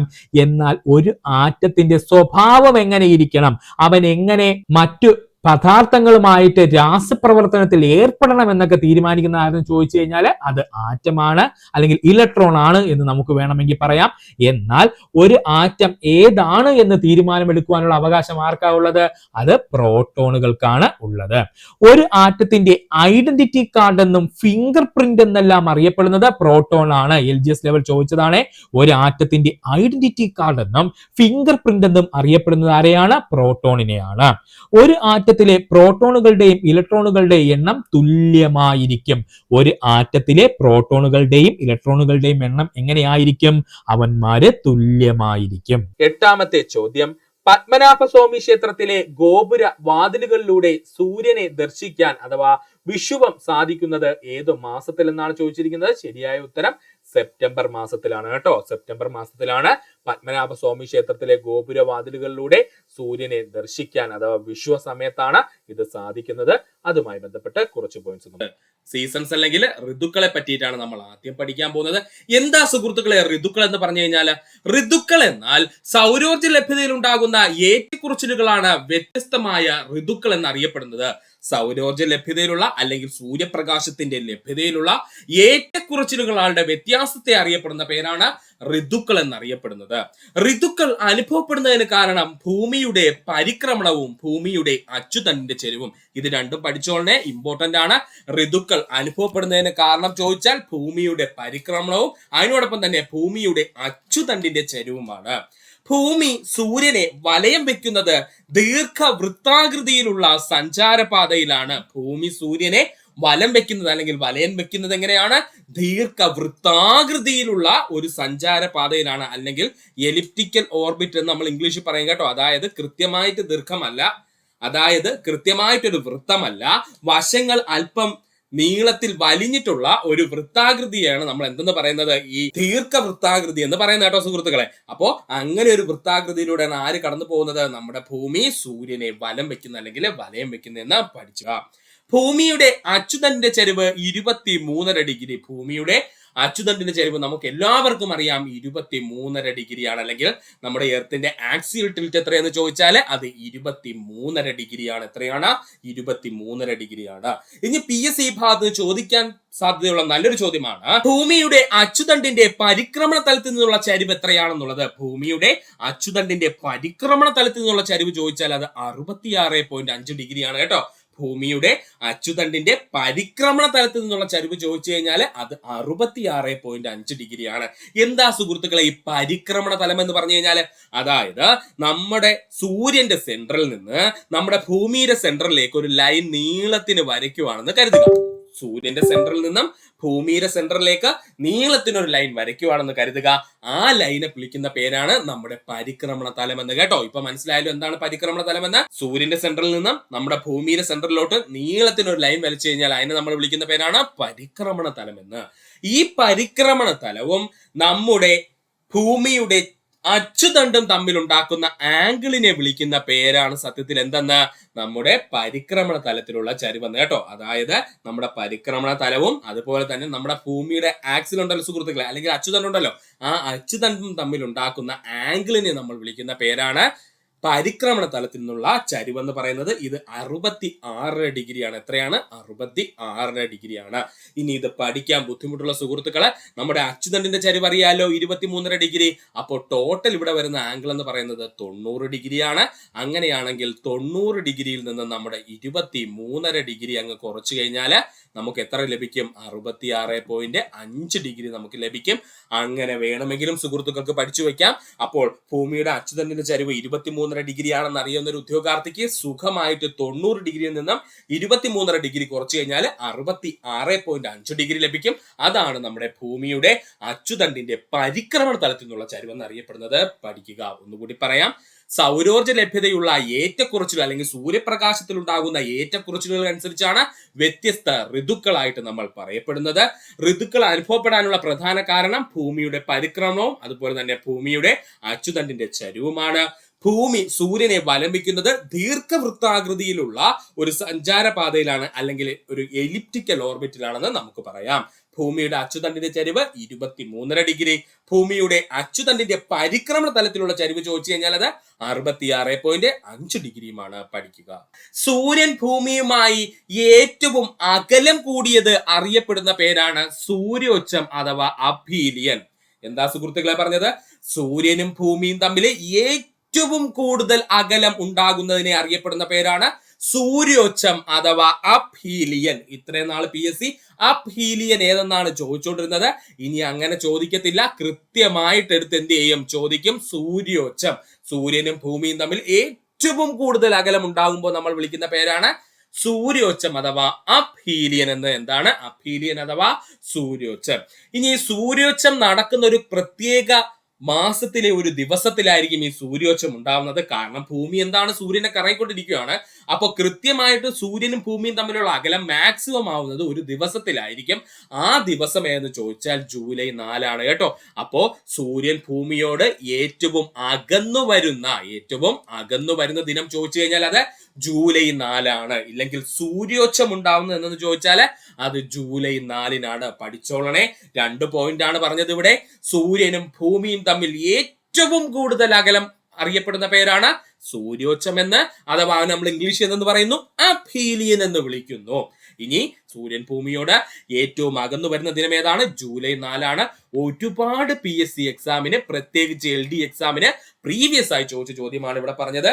സൂര്യൻ ഭൂമിയോട് ഏറ്റവും അകന്നു വരുന്ന ദിനം ചോദിച്ചു കഴിഞ്ഞാൽ അത് ജൂലൈ 4. ഇനി സൂര്യനും ഭൂമിയും തമ്മിൽ ഏറ്റവും അടുത്തു വരുന്ന ദിനം അറിയപ്പെടുന്ന പേരാണ് സൂര്യ സമീപകം. എന്താണ്? സൂര്യ സമീപകം. സൂര്യൻ ഭൂമിയോട് അടുത്തു വന്നു, അപ്പൊ അതിന് പറയുന്ന പേരെന്താണ്? സൂര്യ സമീപകം. അപ്പോ സൂര്യനും ഭൂമിയും തമ്മിൽ ഏറ്റവും അടുത്തു വരുന്ന ദിവസം അറിയപ്പെടുന്ന പേരാണ്, അല്ലെങ്കിൽ അതിനെ പറയുന്ന പേരാണ് സൂര്യ സമീപകം. അല്ലെങ്കിൽ ഇംഗ്ലീഷിൽ അവനെ എന്ത് പേരിലാണ് സുഹൃത്തുക്കളെ വിളിക്കുന്നത്? പെരിഹീലിയൻ എന്നറിയപ്പെടുന്നു. എന്ത് പേരിലാണ്? പെരിഹീലിയൻ എന്നറിയപ്പെടുന്നു. ഇത് രണ്ടും പഠിച്ചോളണേ. ഇനി ഈ സൂര്യ സമീപകം ഉണ്ടാകുന്നത് എന്നാണെന്ന് ചോദിച്ചു കഴിഞ്ഞാൽ സുഹൃത്തുക്കളെ പഠിച്ചോളണേ, അത് ജാനുവരി 3 കേട്ടോ. ജാനുവരി 3 സൂര്യ സമീപകം നടക്കുന്നത്. സൂര്യ സമീപക സമയം എന്ന് ചോദിച്ചാല് അത് ജാനുവരി 3 മറക്കല്ലേ, ഇമ്പോർട്ടന്റ് ആണ്. ഇതും PSC പ്രീവിയസ് ആയി ചോദിച്ചതാണ്. സൂര്യൻ ഭൂമിയോട് ഏറ്റവും അടുത്ത് വരുന്നതിനെ നമ്മൾ വിളിക്കുന്ന പേരാണ് സൂര്യ സമീപകം. സൂര്യൻ സമീപം വന്നു. ഓക്കെ ആണ്. ഇതിന് ഇംഗ്ലീഷിൽ നമ്മൾ എന്തെന്ന് പറയുന്നു? പെരിഹീലിയൻ എന്ന് പറയുന്നു. എന്താണ്? പെരിഹീലിയൻ എന്ന് പറയുന്നു. ഇനി ഈ പെരിഹീലിയൻ അല്ലെങ്കിൽ സൂര്യ സമീപകം ഉണ്ടാകുന്ന ഡേറ്റ് എന്നാ സുഹൃത്തുക്കളെ? ജനുവരി 3 എന്നാണ്. ജനുവരി 3. ഇനി നമ്മുടെ ടെക്സ്റ്റ് ബുക്കിലുള്ള ഒരു പോയിന്റ് ആണ് പറയാൻ പോകുന്നത്. ഈ സൂര്യ സമീപക സമയത്ത് സൂര്യനും ഭൂമിയും തമ്മിലുള്ള അകലം 147 ദശലക്ഷം കിലോമീറ്റർ ആയിരിക്കും. പഠിച്ചോളണേ. സൂര്യ സമീപക സമയത്ത് സൂര്യനും ഭൂമിയും തമ്മിലുള്ള അകലം 147 ദശലക്ഷം കിലോമീറ്റർ ആയിരിക്കും. ഇല്ലെങ്കിൽ നമുക്ക് പറയാം 14.7 കോടി കിലോമീറ്റർ. 14.7 കോടി കിലോമീറ്റർ. അപ്പൊ നമ്മുടെ സ്വാഭാവികമായിട്ടും PSC ചോദിക്കുന്ന മറ്റൊരു ചോദ്യമുണ്ട്, സൂര്യനും ഭൂമിയും തമ്മിലുള്ള അകലം എത്രയാണെന്ന്. ശരാശരി അകലമാണ് കേട്ടോ. സൂര്യനും ഭൂമിയും തമ്മിലുള്ള അകലം എത്രയെന്ന് ചോദിച്ചാൽ അത് 15 കോടി കിലോമീറ്റർ ആണ് കേട്ടോ. ഇതും PSC ചോദിച്ചിട്ടുണ്ട്. സൂര്യനും ഭൂമിയും തമ്മിലുള്ള അകലം അറിയപ്പെടുന്ന പേരാണ് 15 കോടി. ഇതിന് നമ്മൾ മറ്റൊരു പേരിലാണ് പഠിക്കുന്നതെന്നേ ഉള്ളൂ, ഒരു ആസ്ട്രോണമിക്കൽ യൂണിറ്റ് എന്ന് നമ്മൾ പറയും കേട്ടോ. എന്താണ്? ആസ്ട്രോണമിക്കൽ യൂണിറ്റ് എന്ന് പറയും. അപ്പോൾ സൂര്യനും ഭൂമിയും തമ്മിലുള്ള അകലം 15 കോടി കിലോമീറ്റർ ആണ്. ഇങ്ങനെ ഈ 15 കോടി കിലോമീറ്ററിനെ നമ്മൾ വിളിക്കുന്ന പേരാണ് ഒരു ആസ്ട്രോണമിക്കൽ യൂണിറ്റ് എന്ന്. അപ്പോൾ അവിടെ നിന്ന് ഒരു പോയിന്റ് കൂടെ പഠിച്ചേ. എന്താ ആസ്ട്രോണമിക്കൽ യൂണിറ്റ് എന്ന് പറഞ്ഞു കഴിഞ്ഞാൽ സൂര്യനും ഭൂമിയും തമ്മിലുള്ള അകലത്തെ വിളിക്കുന്ന പേരാണ് ഒരു ആസ്ട്രോണമിക്കൽ യൂണിറ്റ് എന്ന്. ഇത് എത്രയാണ്? 15 കോടി കിലോമീറ്റർ ആണ്. ഇവിടെ നിന്ന് നമ്മൾ പഠിക്കേണ്ട പോയിന്റ് എന്താണ്? സൂര്യ സമീപകം എന്ന് നമ്മൾ പറഞ്ഞിരുന്നു. സൂര്യനും ഭൂമിയും തമ്മിൽ ഏറ്റവും അടുത്തു വരുന്ന സമയമാണ് സൂര്യ സമീപകം. സൂര്യ സമീപക സമയത്ത് സൂര്യനും ഭൂമിയും തമ്മിലുള്ള അകലം ഇനി ചോദിച്ചാൽ മറക്കല്ലേ, 147 ദശലക്ഷം കിലോമീറ്റർ അല്ലെങ്കിൽ 14.7 കോടി കിലോമീറ്റർ ആയിരിക്കും പഠിക്കുക. ഇനി രണ്ടാമത്തെ പോയിന്റ്, സൂര്യോച്ച സമയത്ത്. സൂര്യോച്ച എന്ന് പറഞ്ഞാൽ എന്താണ്? സൂര്യനും ഭൂമിയും തമ്മിൽ ഏറ്റവും കൂടുതൽ അകലം വരുന്ന സമയം. ഈ സൂര്യോച്ച സമയത്ത് സൂര്യനും ഭൂമിയും തമ്മിലുള്ള അകലം 152 ദശലക്ഷം കിലോമീറ്റർ ആയിരിക്കും, അല്ലെങ്കിൽ 15.2 കോടി കിലോമീറ്റർ ആയിരിക്കും. മനസ്സിലായ സുഹൃത്തുക്കളെ? ഈ സൂര്യോച്ച സമയത്ത് എന്ന് പറഞ്ഞു കഴിഞ്ഞാല് സൂര്യനും ഭൂമിയും ഏറ്റവും അകന്നു വരുന്ന സമയമാണ്. ഈ സമയത്ത് നമ്മുടെ സൂര്യന്റെയും ഭൂമിയുടെയും കൂടെ ഡിസ്റ്റൻസ് നമ്മൾ അളന്ന് നോക്കിക്കഴിഞ്ഞാൽ, അല്ലെങ്കിൽ അകലം അളന്ന് നോക്കിക്കഴിഞ്ഞാൽ എത്ര കാണും? അത് 15.2 കോടി കിലോമീറ്റർ, അല്ലെങ്കിൽ നമ്മൾ പഠിച്ചോളണം 152 ദശലക്ഷം കിലോമീറ്റർ എന്ന് പഠിക്കണം. 152 ദശലക്ഷ കിലോമീറ്റർ ആയിരിക്കും പഠിക്കുക. ഭൂമിയിൽ ഋതുക്കളുടെ അനുഭവപ്പെടുവാനുള്ള കാരണം സൂര്യന്റെ അയനമാണ്. അതുകൂടെ പഠിച്ചോളണേ. ഭൂമിയില് ഋതുക്കൾ അനുഭവപ്പെടുവാനുള്ള കാരണം ചോദിച്ചാൽ ഇതുപോലുള്ള സൂര്യന്റെ അയനമാണ്. ഇനി നമുക്ക് പഠിക്കുവാനുള്ളത് ഇന്ത്യയുടെ പരമ്പരാഗത ഋതുക്കളാണ്. അതെന്താ സുഹൃത്തുക്കളെ? ഇന്ത്യക്ക് മാത്രം പ്രത്യേകിച്ച് ഋതുക്കളുണ്ടോ? ഉണ്ട് കേട്ടോ. നമ്മുടെ ഇന്ത്യക്ക് പ്രത്യേകിച്ച് പരമ്പരാഗതപരമായിട്ടുള്ള ഋതുക്കളുണ്ട്. സാധാരണ ലോകം മുഴുവൻ പറയുന്നത് 4 ഋതുക്കളാണ് കേട്ടോ. സാധാരണ ലോകത്ത് മുഴുവൻ 4 ഋതുക്കളെ ഉണ്ട് എങ്കിൽ നമ്മുടെ ഇന്ത്യക്ക് മാത്രം എത്ര ഋതുക്കളുണ്ട്? 6 ഋതുക്കളുണ്ട് കേട്ടോ. അത് നമ്മൾ പരമ്പരാഗത രീതിയിൽ പറയുന്നതാണ്. അത് എന്തുകൊണ്ടാണ് നമ്മുടെ പൂർവികർ അങ്ങനെ പറഞ്ഞതെന്ന് നമുക്ക് നോക്കാം. അപ്പോൾ ലോകം മുഴുവൻ എത്ര ഋതുക്കളാ ഉള്ളത്? 4 ഋതുക്കളാണുള്ളത്. പക്ഷെ നമ്മുടെ ഇന്ത്യക്ക് മാത്രം എത്ര ഋതുക്കളുണ്ട്? 6 ഋതുക്കളുണ്ട്. അതായത് 2 ഋതുക്കൾ എക്സ്ട്രാ ഉണ്ട്. എന്താണ് അതിനുള്ള കാരണം എന്ന് നമുക്കൊന്ന് നോക്കാം. ഋതുക്കളെ പൊതുവെ 4ആയി തരംതിരിച്ചിരിക്കുന്നു. ലോകം മുഴുവൻ ഋതുക്കളെ പൊതുവെ 4ആയാണ് തരംതിരിച്ചിരിക്കുന്നത്. ഇന്ത്യയിലെ അന്തരീക്ഷ സ്ഥിതിയുടെ അടിസ്ഥാനത്തിൽ വ്യത്യസ്ത ഋതുക്കൾ ഉള്ളതായി കണക്കാക്കുന്നു. അതായത് ഇന്ത്യയുടെ അന്തരീക്ഷ സ്ഥിതിക്ക് അനുസരിച്ച് വ്യത്യസ്ത ഋതുക്കൾ ഉള്ളതായിട്ട് നമ്മൾ കണക്കാക്കിയിരിക്കുന്നു. അത് ഏതൊക്കെയാണെന്നുള്ളത് നമ്മൾ പഠിച്ചിരിക്കണം. PSC ഒരുപാട് തവണ പ്രീവിയസ് ആയി ചോദിച്ചതാണ്. ഒന്നാമത്തെ പോയിന്റ് പറയാം. മാർച്ച് മുതൽ ഏപ്രിൽ വരെയുള്ള മാസങ്ങളിൽ ഇന്ത്യയിൽ വസന്തകാലമായിരിക്കും. മാർച്ച് മുതൽ ഏപ്രിൽ വരെയുള്ള മാസങ്ങളിൽ ഇന്ത്യയില് വസന്തകാലമായിരിക്കും. ഇനി മെയ് ജൂൺ മാസങ്ങളിൽ ഇന്ത്യയിൽ ഗ്രീഷ്മകാലമായിരിക്കും. മെയ് ജൂൺ മാസങ്ങളിൽ ഇന്ത്യയില് ഗ്രീഷ്മകാലമായിരിക്കും. മെയ് ജൂൺ മാസങ്ങളിൽ ഇന്ത്യയിൽ എന്താണ്? ഗ്രീഷ്മകാലമായിരിക്കും. ജൂലൈ മുതൽ ആഗസ്റ്റ് മാസങ്ങൾ വരെ ഇന്ത്യയിൽ വർഷകാലമായിരിക്കും. നല്ല മഴ പെയ്യും കേട്ടോ. ജൂലൈ മുതൽ ആഗസ്റ്റ് വരെ ഇന്ത്യയിൽ വർഷകാലമായിരിക്കും. ജൂലൈ മുതൽ ആഗസ്റ്റ് വരെ ഇന്ത്യയിൽ വർഷകാലമായിരിക്കും. അല്ലേ സുഹൃത്തുക്കളെ? സെപ്റ്റംബർ ഒക്ടോബർ മാസങ്ങളിൽ ഇന്ത്യയിൽ ശരത്കാലമായിരിക്കും. സെപ്റ്റംബർ ഒക്ടോബർ മാസങ്ങളിൽ ഇന്ത്യയില് ശരത്കാലമായിരിക്കും. നവംബർ ഡിസംബർ മാസങ്ങളിൽ ഇന്ത്യയില് ഹേമന്തകാലമായിരിക്കും. നവംബർ ഡിസംബർ മാസങ്ങളിൽ ഇന്ത്യയില് ഹേമന്തകാലമായിരിക്കും. ജനുവരി ഫെബ്രുവരി മാസങ്ങളിൽ ഇന്ത്യയില് ശിശിരകാലമായിരിക്കും. ജനുവരി ഫെബ്രുവരി മാസങ്ങളിൽ ഇന്ത്യയില് ശിശിരകാലമായിരിക്കും. ഇത് പഠിച്ചോളണേ. നിങ്ങൾക്ക് 1 മാർക്ക് ഉറപ്പിക്കാൻ പറ്റിയ പോയിന്റ് ആണ് പറയുന്നത്. ചന്ദ്രയാൻ 3 പേടകം ചന്ദ്രന്റെ ദക്ഷിണ ധ്രുവത്തിൽ ഇറങ്ങിയത് 2023 ഓഗസ്റ്റ് മാസം 23-ാം തീയതി. ചന്ദ്രയാൻ 3 പേടകം ചന്ദ്രന്റെ ദക്ഷിണ ധ്രുവത്തിൽ ഇറങ്ങിയതെന്ന 2023 ഓഗസ്റ്റ് 23. അതുകൊണ്ട് തന്നെ നമ്മൾ ഓഗസ്റ്റ് 23-നെ ദേശീയ ബഹിരാകാശ ദിനമായിട്ട് ആചരിച്ചു വരുന്നു. അതുകൊണ്ടൊന്ന് പഠിച്ചു വെച്ചോളണേ. ചന്ദ്രയാൻ 3 പേടകം ചന്ദ്രന്റെ ദക്ഷിണ ധ്രുവത്തിൽ ഇറങ്ങിയതെന്ന 2023 ഓഗസ്റ്റ് മാസം 23-ാം തീയതിയാണ്. അതുകൊണ്ട് തന്നെ ആഗസ്റ്റ് 23-നെ നമ്മൾ ദേശീയ ബഹിരാകാശ ദിനമായിട്ട് ആചരിക്കുന്നു. അപ്പോ ഇന്ത്യയുടെ ദേശീയ ബഹിരാകാശ ദിനം എന്ന ആഗസ്റ്റ് 23-ാം തീയതി. അടുത്തതായി നമുക്ക് പഠിക്കുവാനുള്ളതാണ് ചന്ദ്രയാൻ 3. ഇന്ത്യയുടെ 3ാമത്തെ ചാന്ദ്ര ദൗത്യം എന്നറിയപ്പെടുന്നത് ചന്ദ്രയാൻ 3 ആണ്. ഇത് നമ്മുടെ കറണ്ട് അഫേഴ്സ് ആണ്. ചന്ദ്രയാൻ 3 എന്നുള്ളത് ഇന്ത്യയുടെ 3ാമത്തെ ചാന്ദ്ര ദൗത്യമാണ്. ചന്ദ്രയാൻ 3 വിക്ഷേപിക്കപ്പെട്ട തീയതി 2023 ജൂലൈ മാസം 14-ാം തീയതി. ചന്ദ്രയാൻ 3 വിക്ഷേപിക്കപ്പെട്ട തീയതി എത്രയാണ്? 2023 ജൂലൈ മാസം 14-ാം തീയതി. ചന്ദ്രയാൻ 3 ആയതുകൊണ്ട് വിക്ഷേപിച്ച എത്രയിലാണ്? 2023-ലാണ്. ചന്ദ്രയാൻ 3 ആയതുകൊണ്ട് 2023-ലാണ് വിക്ഷേപിച്ചതെന്ന് പഠിക്കുക. ചന്ദ്രയാൻ 3-ന്റെ വിക്ഷേപണ വാഹനമാണ് LMV-3 M4 rocket. LMV-3 M4 rocket എന്ന് പറയുന്നത് നമ്മുടെ GSLV Mark 3 റോക്കറ്റിന്റെ പേര് മാറ്റിയിരുന്നു എന്നുള്ളത് അതിന്റെ പുതിയ നാമമാണ് LMV-3 എന്നുള്ളത്. അപ്പോൾ LMV-3 M4 എന്ന് പറയുന്ന റോക്കറ്റിലാണ് ചന്ദ്രയാൻ 3-നെ നമ്മൾ വിക്ഷേപിച്ചത്. ചന്ദ്രയാൻ 3-ന്റെ വിക്ഷേപണത്തറ നമുക്ക് എല്ലാം അറിയാം. Satish Dhawan space centre Sriharikota. അതിനടുത്ത് പറയുന്നില്ല.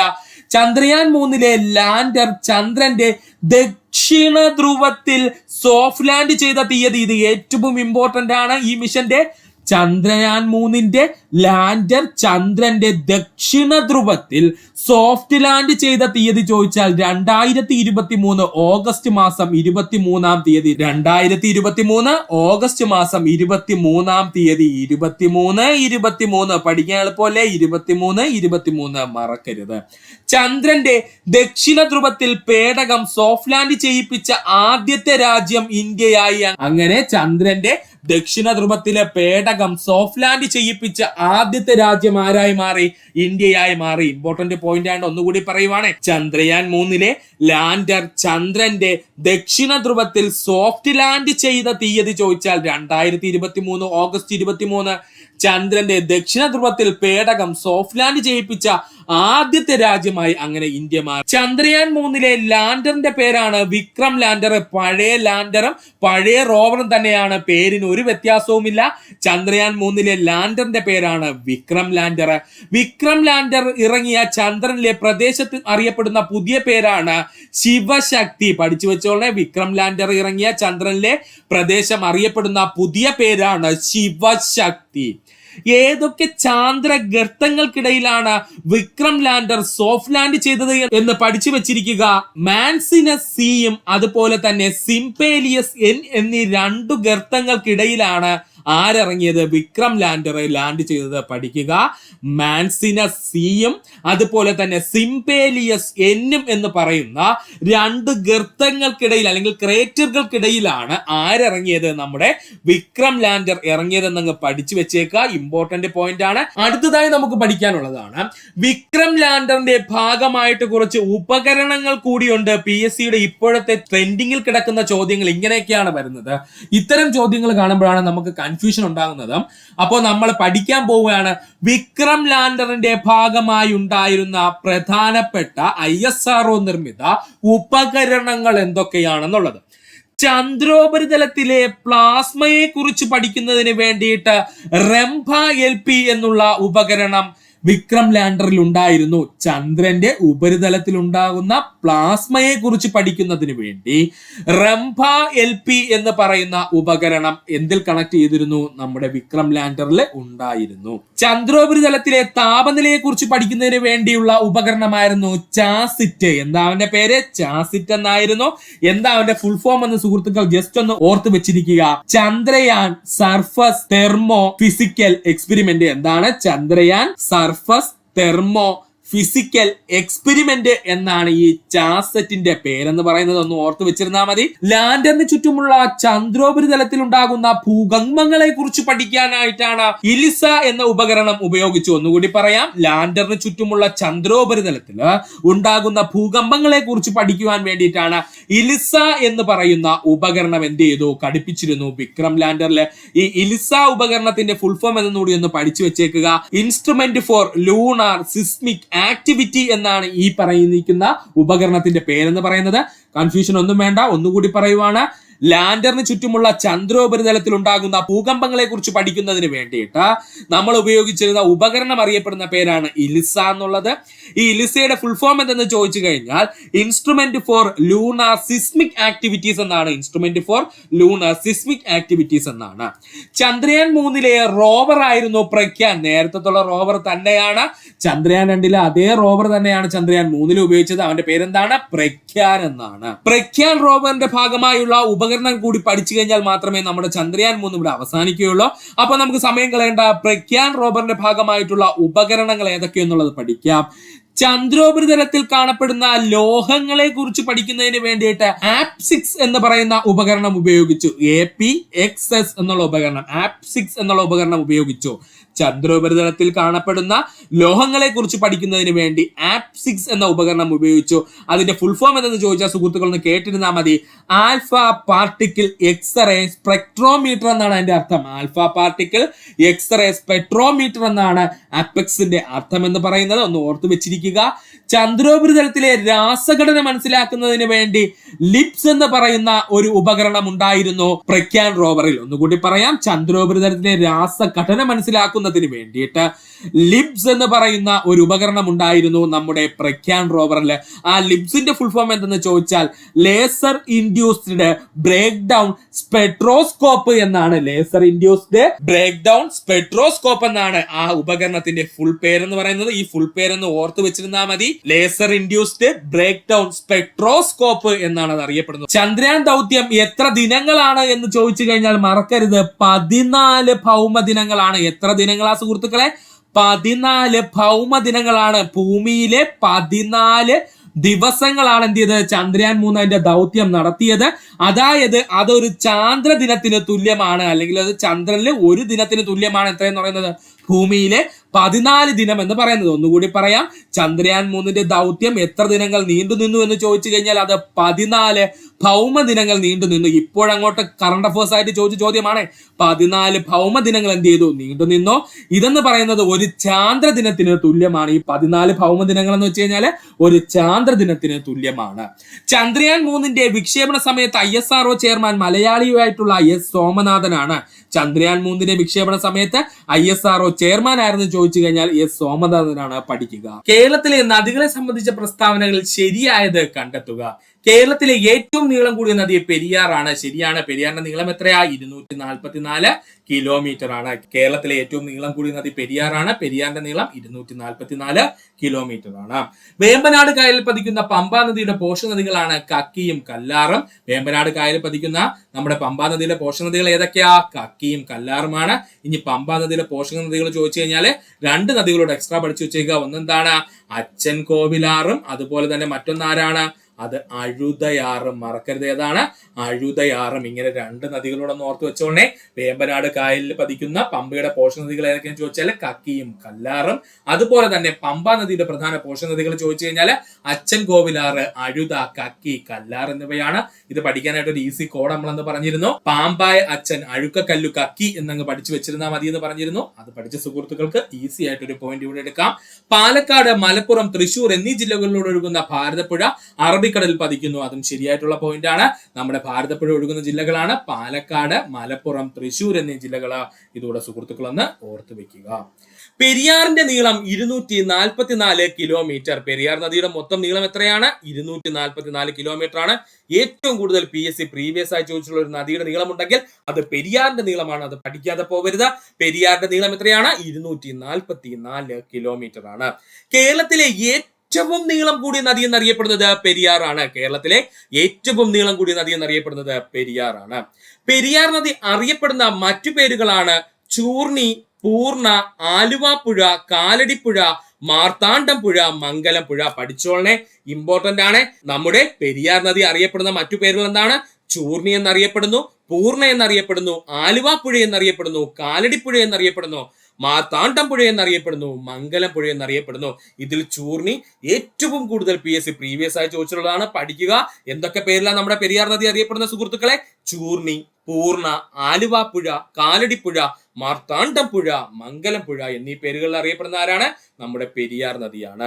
കേരളത്തിന്റെ ജീവരേഖ എന്നറിയപ്പെടുന്ന നദി എന്ന് ചോദിച്ചാൽ അത് പെരിയാറാണ്. കേരളത്തിന്റെ ജീവരേഖ അല്ലെങ്കിൽ ലൈഫ് ലൈൻ ഓഫ് കേരള എന്നൊക്കെ അറിയപ്പെടുന്നത് ആരാണ്? നമ്മുടെ പെരിയാർ നദിയാണ്. കേരളത്തിന്റെ ജീവരേഖ എന്നറിയപ്പെടുന്ന നദി ഏതാണ്? പെരിയാറാണ്. പെരിയാറിന്റെ പതനസ്ഥാനം വേമ്പനാട് കായൽ. പെരിയാർ എവിടെയാ പതിക്കുന്നത്? വേമ്പനാട് കായലിലാണ് കേട്ടോ. പെരിയാർ നദിയുടെ പതനസ്ഥാനം എവിടെയാണ്? വേമ്പനാട് കായലിലാണ്. ഒന്നുകൂടി പറയാം സുഹൃത്തുക്കളെ, ശ്രദ്ധിക്കുക. പെരിയാറിനെ പറ്റിയാണ് നമ്മൾ പറഞ്ഞത്. പെരിയാറിന്റെ നീളം എത്രയാ? 244 കിലോമീറ്റർ. കേരളത്തിലെ ഏറ്റവും നീളം കൂടിയ നദി എന്നറിയപ്പെടുന്നത് പെരിയാറാണ്. പെരിയാർ നദിയുടെ മറ്റു പേരുകൾ എന്തൊക്കെയാണ്? ചൂർണി, പൂർണ്ണ, ആലുവാപ്പുഴ, കാലടിപ്പുഴ, മാർത്താണ്ഡം പുഴ, മംഗലം പുഴ. പഠിച്ചു വെക്കണം, ഇമ്പോർട്ടന്റ് ആണ്. കേരളത്തിന്റെ ജീവരേഖ അല്ലെങ്കിൽ ലൈഫ് ലൈൻ എന്നൊക്കെ അറിയപ്പെടുന്നത് ആരാണ്? പെരിയാറാണ്. പെരിയാറിന്റെ പതനസ്ഥാനം വേമ്പനാട് കായലാണ്. പഠിക്കുക. കേരളത്തിൽ ഏറ്റവും കൂടുതൽ ജലം വഹിക്കുന്ന നദി എന്ന് ചോദിച്ചാൽ അത് പെരിയാറാണ്. കേരളത്തിൽ ഏറ്റവും കൂടുതൽ ജലം വഹിക്കുന്ന നദി എന്ന് പറഞ്ഞു കഴിഞ്ഞാൽ അത് പെരിയാറാണ്. പെരിയാർ നദിയുടെ വൃഷ്ടി പ്രദേശം ഏകദേശം 5398 സ്ക്വയർ കിലോമീറ്റർ ആണ്. ഇപ്പൊ മനസ്സിലായ സുഹൃത്തുക്കളെ, നേരത്തെ പറഞ്ഞ മീഡിയം റിവറിനകത്ത് ഒരാളാണ് ആര്? പെരിയാർ എന്ന് പറയുന്നത്. അതിന് കാരണം എന്ന് ചോദിച്ചാൽ പെരിയാറിന്റെ വൃഷ്ടി പ്രദേശം എന്ന് പറയുന്നത് ഏകദേശം 5398 സ്ക്വയർ കിലോമീറ്റർ ഉണ്ട്. ഒന്നുകൂടി പറയാം, കേരളത്തിലെ ഏറ്റവും കൂടുതൽ ജലം വഹിക്കുന്ന നദി എന്ന് ചോദിച്ചാൽ അത് പെരിയാറാണ്. പെരിയാർ നദിയുടെ വൃഷ്ടിപ്രദേശത്തിന്റെ വ്യാപ്തി എത്രയാണ്? 5398 സ്ക്വയർ കിലോമീറ്റർ ആണ്. കേരളത്തിൽ ഏറ്റവും ആഴം കൂടിയ നദി എന്നറിയപ്പെടുന്നത് പെരിയാറാണ്. പുതിയ പോയിന്റ് ആണ്, പഠിച്ചോളെ. കേരളത്തിൽ ഏറ്റവും ആഴം കൂടിയ നദി എന്ന് ചോദിച്ചാൽ അത് പെരിയാറാണ്. കേരളത്തിൽ ഏറ്റവും കൂടുതൽ പോഷക നദികളുള്ള നദി പെരിയാറാണ്. കേരളത്തിൽ ഏറ്റവും കൂടുതൽ പോഷക നദികളുള്ള നദി എന്ന് ചോദിച്ചാൽ അത് പെരിയാറാണ്. കേരളത്തിൽ ഏറ്റവും കൂടുതൽ അണക്കെട്ടുകൾ സ്ഥിതി ചെയ്യുന്ന നദി എന്ന് ചോദിച്ചാൽ അത് പെരിയാറാണ്. കേരളത്തിൽ ഏറ്റവും കൂടുതൽ അണക്കെട്ടുകൾ സ്ഥിതി ചെയ്യുന്ന നദി എന്ന് ചോദിച്ചാൽ അത് പെരിയാറാണ്. പെരിയാറില് വെള്ളപ്പൊക്കം ഉണ്ടായ വർഷം ചോദിച്ചു കഴിഞ്ഞാൽ അത് AD 1341. PSC ഇപ്പോഴും റിപ്പീറ്റ് ചെയ്ത് ചോദിച്ചുകൊണ്ടിരിക്കുന്ന ക്വസ്റ്റ്യൻ ആണ്. പെരിയാറില് വെള്ളപ്പൊക്കം ഉണ്ടായ വർഷം AD 1341. ഈ പെരിയാർ വെള്ളപ്പൊക്കം മൂലം നശിക്കാനിടയായ തുറമുഖവും ചോദിക്കും. മുസിരിസ് തുറമുഖം. മുസിരിസ് തുറമുഖം അല്ലെങ്കിൽ അവരുടെ മറ്റൊരു പേരെന്താണ്? കൊടുങ്ങല്ലൂർ തുറമുഖം. പഠിച്ചു വെച്ചോളണേ. പെരിയാറിലെ വെള്ളപ്പൊക്കം മൂലം നശിക്കാനിടയായ തുറമുഖം ചോദിച്ചാൽ അത് മുസിരിസ് തുറമുഖമാണ്. അവന്റെ യഥാർത്ഥ പേരെന്താണ്? കൊടുങ്ങല്ലൂർ തുറമുഖം എന്നാണ്. ഏതാണ്? കൊടുങ്ങല്ലൂർ തുറമുഖം. ഇത് എന്നാ നശിച്ചത്? 1341 വെള്ളപ്പൊക്കത്തിലായിരുന്നു കേട്ടോ. AD 1341 വെള്ളപ്പൊക്കത്തിലാണ് അപ്പോ നമ്മുടെ മുസിരിസ് തുറമുഖം നാമാവശേഷമായത്. പഠിക്കുക. 99 വെള്ളപ്പൊക്കം എന്ന പേരിൽ അറിയപ്പെടുന്നത് 1924 പെരിയാർ നദിയിലുണ്ടായ വെള്ളപ്പൊക്കമാണ്. ഇങ്ങനെ തന്നെ പഠിച്ചോളണേ. 99 വെള്ളപ്പൊക്കം എന്നറിയപ്പെടുന്നത് ഏതാണ്? 1924 നമ്മുടെ പെരിയാറിലുണ്ടായ വെള്ളപ്പൊക്കം അറിയപ്പെടുന്ന പേരാണ് 99 വെള്ളപ്പൊക്കം എന്നുള്ളത് പഠിച്ചു വെക്കുക. ഒന്നുകൂടി പറയാം. കേരളത്തിൽ ഏറ്റവും കൂടുതൽ ജലം വഹിക്കുന്ന നദി ഏതാ? പെരിയാറാണ്. പെരിയാർ നദിയുടെ വൃഷ്ടിപ്രദേശ വ്യാപ്തി എത്രയാണ്? 5398 സ്ക്വയർ കിലോമീറ്റർ ആണ്. കേരളത്തിൽ ഏറ്റവും ആഴം കൂടിയ നദി എന്നറിയപ്പെടുന്നത് പെരിയാറാണ്. കേരളത്തിൽ ഏറ്റവും കൂടുതൽ പോഷക നദികളുള്ള നദി എന്ന് ചോദിച്ചാൽ പെരിയാറാണ്. കേരളത്തിൽ ഏറ്റവും കൂടുതൽ അണക്കെട്ടുകൾ സ്ഥിതി ചെയ്യുന്ന നദി എന്ന് ചോദിച്ചാൽ പെരിയാറാണ്. പെരിയാറിൽ വെള്ളപ്പൊക്കം ഉണ്ടായ വർഷം AD 1341. പെരിയാർ നദിയിലെ 1341 വെള്ളപ്പൊക്കം മൂലം നശിക്കപ്പെട്ട തുറമുഖം ഏത് എന്ന് ചോദിച്ചാൽ അത് മുസിരിസ് ആണ്. മുസിരിസ് തുറമുഖത്തിന്റെ മറ്റൊരു പേരെന്താണ്? കൊടുങ്ങല്ലൂർ തുറമുഖം. ഇനി 99 ആണ്ടിലെ വെള്ളപ്പൊക്കം എന്ന പേരിൽ അറിയപ്പെടുന്നത് 1924 നമ്മുടെ പെരിയാർ നദിയിൽ ഒരു വെള്ളപ്പൊക്കം ഉണ്ടായി. ഇതിനറിയപ്പെടുന്ന പേരാണ് 99 വെള്ളപ്പൊക്കം എന്നുള്ളത് പഠിക്കുക. പെരിയാറിന്റെ പ്രധാന പോഷക നദികളാണ് മുല്ലയാറ്, മുതിരൻപുഴ, ഇടമലയാറ്, കട്ടപ്പനയാറ്, ചെറുതോണിയാറ്. പെരിയാറിന്റെ പ്രധാന പോഷക നദികളാണ് മുല്ലയാറ്, മുതിരൻപുഴ, ഇടമലയാറ്, കട്ടപ്പനയാറ്, ചെറുതോണിയാറ്. ഇത് പഠിക്കാൻ ബുദ്ധിമുട്ടുള്ള സുഹൃത്തുക്കൾക്ക് അന്ന് മുതലേ നമ്മൾ ഒരു കോഡ് പറയുമായിരുന്നു. ഈ കോഡ് അങ്ങ് പഠിച്ചു വെക്കുക. സിമ്പിൾ ആണ്. കോഡ് പറയാൻ സുഹൃത്തുക്കളെ ശ്രദ്ധിക്കുക. മുല്ലയാറിൽ മുത്തമിട്ട ഇടമലക്കുടിയൻ ചെറുതോണിയിൽ കട്ടപ്പനയ്ക്ക് പോയി എന്നങ്ങ് പഠിക്കുക. മുല്ലയാറിൽ മുത്തമിട്ട ഇടമലക്കുടിയൻ ചെറുതോണിയിൽ കട്ടപ്പനയ്ക്ക് പോയി എന്നങ്ങ് പഠിക്കുക. മുല്ലയാർ എന്ന് വെച്ചാൽ നമ്മുടെ മുല്ലയാർ തന്നെയാണ്. മുത്തമിട്ട എന്ന് പറഞ്ഞു കഴിഞ്ഞാൽ മുതിരൻപുഴ, ഇടമലക്കുടിയൻ എന്ന് പറഞ്ഞു കഴിഞ്ഞാൽ ഇടമലയാറ്, ചെറുതോണി എന്ന് പറഞ്ഞു കഴിഞ്ഞാൽ ചെറുതോണിയാറ്, കട്ടപ്പനയ്ക്ക് പോയി എന്ന് പറഞ്ഞാല് കട്ടപ്പനയാറ്. ഇതങ്ങ് പഠിച്ചു വെച്ചോളണേ. ഒരുപാട് തവണ PSC പ്രീവിയസ് ആയി ചോദിച്ചതാണ്. പെരിയാറിന്റെ പ്രധാന പോഷക നദികള് ഒന്നുകൂടി പറയാം. പെരിയാറിന്റെ പ്രധാന പോഷക നദികളാണ് മുല്ലയാറ്, മുതിരൻപുഴ, ഇടമലയാറ്, കട്ടപ്പനയാറ്, ചെറുതോണിയാറ്. നമ്മുടെ കോടെന്താ സുഹൃത്തുക്കളെ? ഒന്നുകൂടി പറയാൻ ശ്രദ്ധിച്ചോളണേ. മുല്ലയാറിൽ മുത്തമിട്ട ഇടമലക്കുടിയൻ ചെറുതോണിയിൽ കട്ടപ്പനയ്ക്ക് പോയി. മുല്ലയാർ എന്ന് വെച്ചാൽ മുല്ലയാർ തന്നെയാണ്. മുത്തമിട്ടതെന്ന് പറഞ്ഞാൽ മുതിരൻപുഴ. ഇനി ഇടമലക്കുടിയൻ എന്ന് പറഞ്ഞാൽ ഇടമലയാറ്. ചെറുതോണിയിൽ എന്ന് വെച്ചാൽ ചെറുതോണിയാറ്. കട്ടപ്പനയ്ക്ക് പോയി എന്ന് പറഞ്ഞാൽ കട്ടപ്പനയാറ്. പഠിക്കുക. സുഹൃത്തുക്കളെ, 2024 PSCയുടെ ക്വസ്റ്റ്യൻ പേപ്പറുകൾ കണ്ടു തുടങ്ങിയതാണ് പെരിയാറിന്റെ മൈനർ പോഷക നദികൾ ചോദിക്കുന്നത്. ഇപ്പൊ നമ്മൾ നേരത്തെ അങ്ങോട്ട് പഠിച്ചത് മുഴുവൻ പെരിയാറിന്റെ മേജർ ആയിട്ടുള്ള പോഷക നദികളാണ്. പക്ഷേ 2024 PSC പെരിയാറിന്റെ മൈനർ പോഷക നദികളിൽ 1, 2, 3 പേരെടുത്ത് ചോദിച്ചായിരുന്നു കേട്ടോ. അപ്പൊ നമുക്ക് പെരിയാറിന്റെ മൈനർ പോഷക നദികളിലൂടെ ഒന്ന് പഠിച്ചു കളയാം. ഏതൊക്കെയാ അവര്? ഒന്നാമത്തതാണ് മുത്തയാറ്. ഒന്നാമത്തെ ആളാരാണ്? മുത്തയാറ്. രണ്ടാമത്തെ നദിയാണ് പെരിഞ്ഞാൻകുട്ടിയാറ്. PSC previous 2024. പെരിഞ്ഞാൻകുട്ടിയാറ്, പെരുന്തുറയാറ്, പെരുന്തുറയാറ്, ദേവിയാറ്, ചിന്നാറ്. ഇങ്ങനെ 5 ചെറിയ മൈനർ പോഷക നദികളുടെ ആർക്കുണ്ട്? പെരിയാറിനുണ്ട്. അന്ന് PSC ഓപ്ഷന് ചോദിച്ചത് പെരിഞ്ഞാൻകുട്ടിയാറും അതുപോലെ തന്നെ ദേവിയാറുമായിരുന്നു. ഇത് രണ്ടും നമ്മൾ പഠിക്കണം. അതിനോടൊപ്പം തന്നെ ബാക്കി 3 മൈനർ പോഷക നദികളുണ്ട്. അതുകൂടെ പഠിച്ചു കഴിഞ്ഞാൽ പെരിയാറിന്റെ പോഷക നദികൾ കംപ്ലീറ്റ് ആവുള്ളൂ. അപ്പൊ ഒന്നുകൂടി പറയുവാണ്, ശ്രദ്ധിക്കണേ. പെരിയാറിന്റെ മൈനർ പോഷക നദികൾ ഏതൊക്കെയെന്ന് ചോദിച്ചാല് ഒന്ന് മുത്തയാറ്. എന്താണ്? മുത്തയാറ്. പെരിഞ്ഞാൻകുട്ടിയാറ് പഠിക്കണം. പെരിഞ്ഞാൻകുട്ടിയാറ്, പെരുന്തുറയാറ്, ദേവിയാറ്, ചിന്നാറ്, ഇത് ഇത്രയും നമ്മുടെ പെരിയാറിന്റെ മൈനർ പോഷക നദികൾ അല്ലെങ്കിൽ കുട്ടി പോഷക നദികളാണ്. അപ്പൊ PSC ഇപ്പൊ അത്രയും ഡീപ്പായിട്ട് വരെ പോയിട്ടുണ്ട്. അതുകൊണ്ട് ഇതും കൂടെ ഒന്ന് സുഹൃത്തുക്കളെ പഠിച്ചു വെക്കാൻ ശ്രമിക്കുക. പെരിയാറിലെ പ്രധാന ജലവൈദ്യുത പദ്ധതികളാണ് ഇനി നമുക്ക് നോക്കാനുള്ളത്. 4 പ്രധാനപ്പെട്ട ജലവൈദ്യുത പദ്ധതികൾ നമ്മൾ പഠിക്കുന്നുണ്ട്. ഒന്നാമത്തതാണ് പള്ളിവാസൽ ജലവൈദ്യുത പദ്ധതി, രണ്ടാമത്തത് ചെങ്കുളം ജലവൈദ്യുത പദ്ധതി, മൂന്നാമത് പന്നിയാർ ജലവൈദ്യുത പദ്ധതി, നാലാമത് നേര്യമംഗലം ജലവൈദ്യുത പദ്ധതി. 4 ജലവൈദ്യുത പദ്ധതി പഠിച്ചോളണേ. പെരിയാറിലെ പ്രധാന ജലവൈദ്യുത പദ്ധതി ഏതൊക്കെ ചോദിച്ചാൽ പള്ളിവാസൽ ജലവൈദ്യുത പദ്ധതി, ചെങ്കുളം ജലവൈദ്യുത പദ്ധതി, പന്നിയാർ ജലവൈദ്യുത പദ്ധതി, നേര്യമംഗലം ജലവൈദ്യുത പദ്ധതി. ഇപ്പൊ സുഹൃത്തുക്കൾക്ക് ഒരു ഡൗട്ട് ഉണ്ടാവും, ഇടുക്കി ജലവൈദ്യുത പദ്ധതി എന്താ പെരിയാറിലല്ലേ? ആണ്, നമുക്ക് എല്ലാവർക്കും അറിയാവുന്ന പോയിന്റ് ആണ്. പക്ഷേ ഈ 4 ജലവൈദ്യുത പദ്ധതികൾ നന്നായിട്ട് പഠിച്ചു വെക്കണം. കാരണം PSC ഇടുക്കി ജലവൈദ്യുത പദ്ധതി സ്ഥിതി ചെയ്യുന്ന നദി എന്ന് പറഞ്ഞിട്ട് 1-2 ക്വസ്റ്റ്യൻസ് ചോദിച്ചുള്ളൂ. പക്ഷെ പള്ളിവാസൽ ജലവൈദ്യുത പദ്ധതി, അതുപോലെ പന്നിയാറ്, നേര്യമംഗലം, ഇതൊക്കെ ചെങ്കുളം, ഇതൊക്കെ സ്ഥിരം PSC ചോദിക്കുന്നതാണ്. ഏത് നദിയിലാണ് സ്ഥിതി ചെയ്യുന്നതെന്ന്. അപ്പോൾ നമ്മൾ വ്യക്തമായിട്ട് പഠിക്കണം. പെരിയാറിലെ പ്രധാന ജലവൈദ്യുത പദ്ധതികൾ ഏതൊക്കെയാണ്? പള്ളിവാസൽ ജലവൈദ്യുത പദ്ധതി, ചെങ്കുളം ജലവൈദ്യുത പദ്ധതി, പന്നിയാർ ജലവൈദ്യുത പദ്ധതി, നേര്യമംഗലം ജലവൈദ്യുത പദ്ധതി. ഇത് പഠിക്കാനായിട്ട് ഒരു കോഡ് പറഞ്ഞുതരാം സുഹൃത്തുക്കളെ. നേരത്തെ നമ്മുടെ ക്ലാസ്സിൽ ഉണ്ടായിരുന്ന കോഡ് തന്നെയാണ്, എന്നാലും ശ്രദ്ധിക്കുക. പെരിയയിലെ പള്ളിയിലെ ചെക്കന് പന്നിയെ നേരിയ പേടിയാണ് എന്നങ്ങ് പഠിക്കുക. പെരിയയിലെ പള്ളിയിലെ ചെക്കന് പന്നിയെ നേരിയ പേടിയാണ് എന്നങ്ങ് പഠിച്ചു വെക്കുക.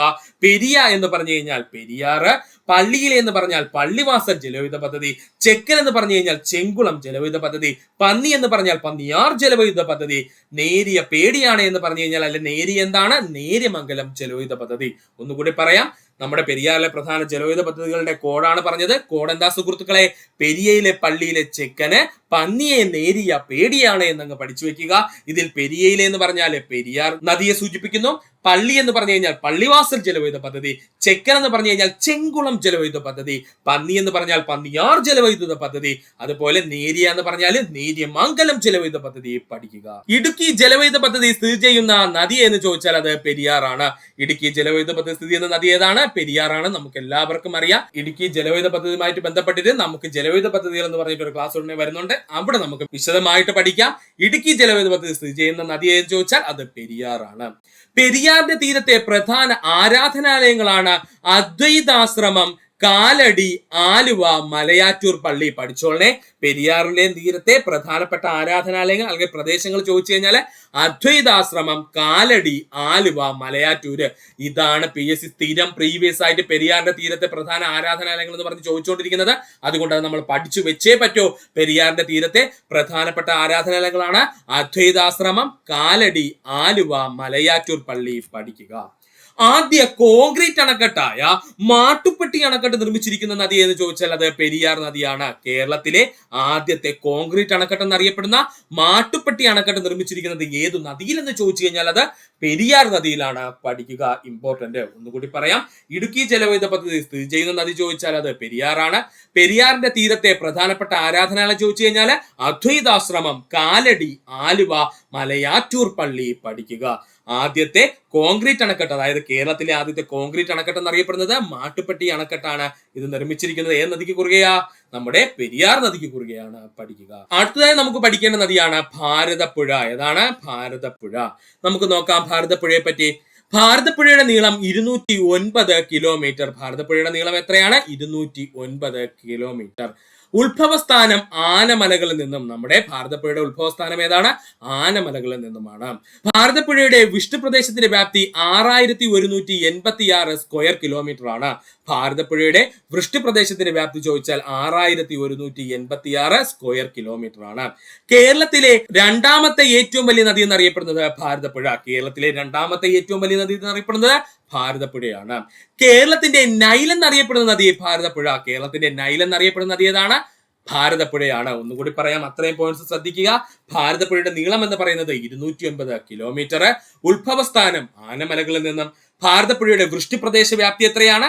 6186 സ്ക്വയർ കിലോമീറ്റർ ആണ്. കേരളത്തിലെ രണ്ടാമത്തെ ഏറ്റവും വലിയ നദി എന്ന് ചോദിച്ചാൽ അത് ഭാരതപ്പുഴയാണ്. കേരളത്തിന്റെ നൈൽ എന്ന് തന്നെ വിശേഷിപ്പിക്കപ്പെടുന്ന നദി ഏതാണ്? ഭാരതപ്പുഴയാണ്. ഇനി ഭാരതപ്പുഴ അറിയപ്പെടുന്ന മറ്റു കുറച്ച് പേരുകളുണ്ട്. ഇത് PSCയുടെ സ്ഥിരം ചോദ്യ മേഖലയാണ്. നമുക്ക് പഠിക്കാം. ശോകനാശിനി പുഴ, നിള, പേരാർ, പൊന്നാനിപ്പുഴ. എന്തൊക്കെയാണ് ഭാരതപ്പുഴയുടെ മറ്റു പേരുകള്? ശോകനാശിനി പുഴ, നിള, പേരാർ, പൊന്നാനിപ്പുഴ. ഇതിൽ ഏറ്റവും കൂടുതൽ PSC ഉദ്യോഗാർത്ഥി തെറ്റിക്കുന്നതാണ് പേരാർ എന്നുള്ളത്. പേരാർ എന്ന് കേട്ട് കഴിഞ്ഞാൽ ഒന്നുകിൽ നമ്മൾ ആദ്യം ചെന്ന് വീഴാൻ പോകുന്നത് പെരിയാറിലായിരിക്കും, അല്ലെന്നുണ്ടെങ്കിൽ നമ്മൾ നേരെ പമ്പയിൽ ചെന്ന് വീഴും. ഇത് എല്ലാ ഉദ്യോഗാർത്ഥികൾക്കുമുള്ള പ്രശ്നമാണ്. അപ്പോൾ അത് ശ്രദ്ധിച്ചു വേണം നിങ്ങൾ പരീക്ഷ എഴുതാനായിട്ട്. പേരാർ എന്നറിയപ്പെടുന്നത് ഭാരതപ്പുഴയാണ്. പേരാർ എന്ന പേരിൽ അറിയപ്പെടുന്ന നദി ഏതാണ്? ഭാരതപ്പുഴയാണ്. അത് എടുത്തു തന്നെ പഠിച്ചോളനെ, ഇമ്പോർട്ടന്റ് ആണ്. അപ്പോ നമ്മുടെ ഭാരതപ്പുഴ അറിയപ്പെടുന്ന മറ്റു പേരുകൾ എന്തൊക്കെയാണ്? ശോകനാശിനി പുഴ, നിള, പേരാർ, പൊന്നാനിപ്പുഴ. ഇതിൽ ഏറ്റവും കൂടുതൽ PSC പ്രീവിയസ് ആയി ചോദിച്ചത് പേരാർ എന്നറിയപ്പെടുന്ന നദി ഏതെന്നാണ്. എന്നിട്ട് ഓപ്ഷനിൽ A ആയിട്ട് തന്നെ ആര് കാണും വില്ലനായിട്ട്? നമ്മുടെ പെരിയാർ കാണും. തെറ്റരുത്. ആരാണ്? ഭാരതപ്പുഴയാണ്.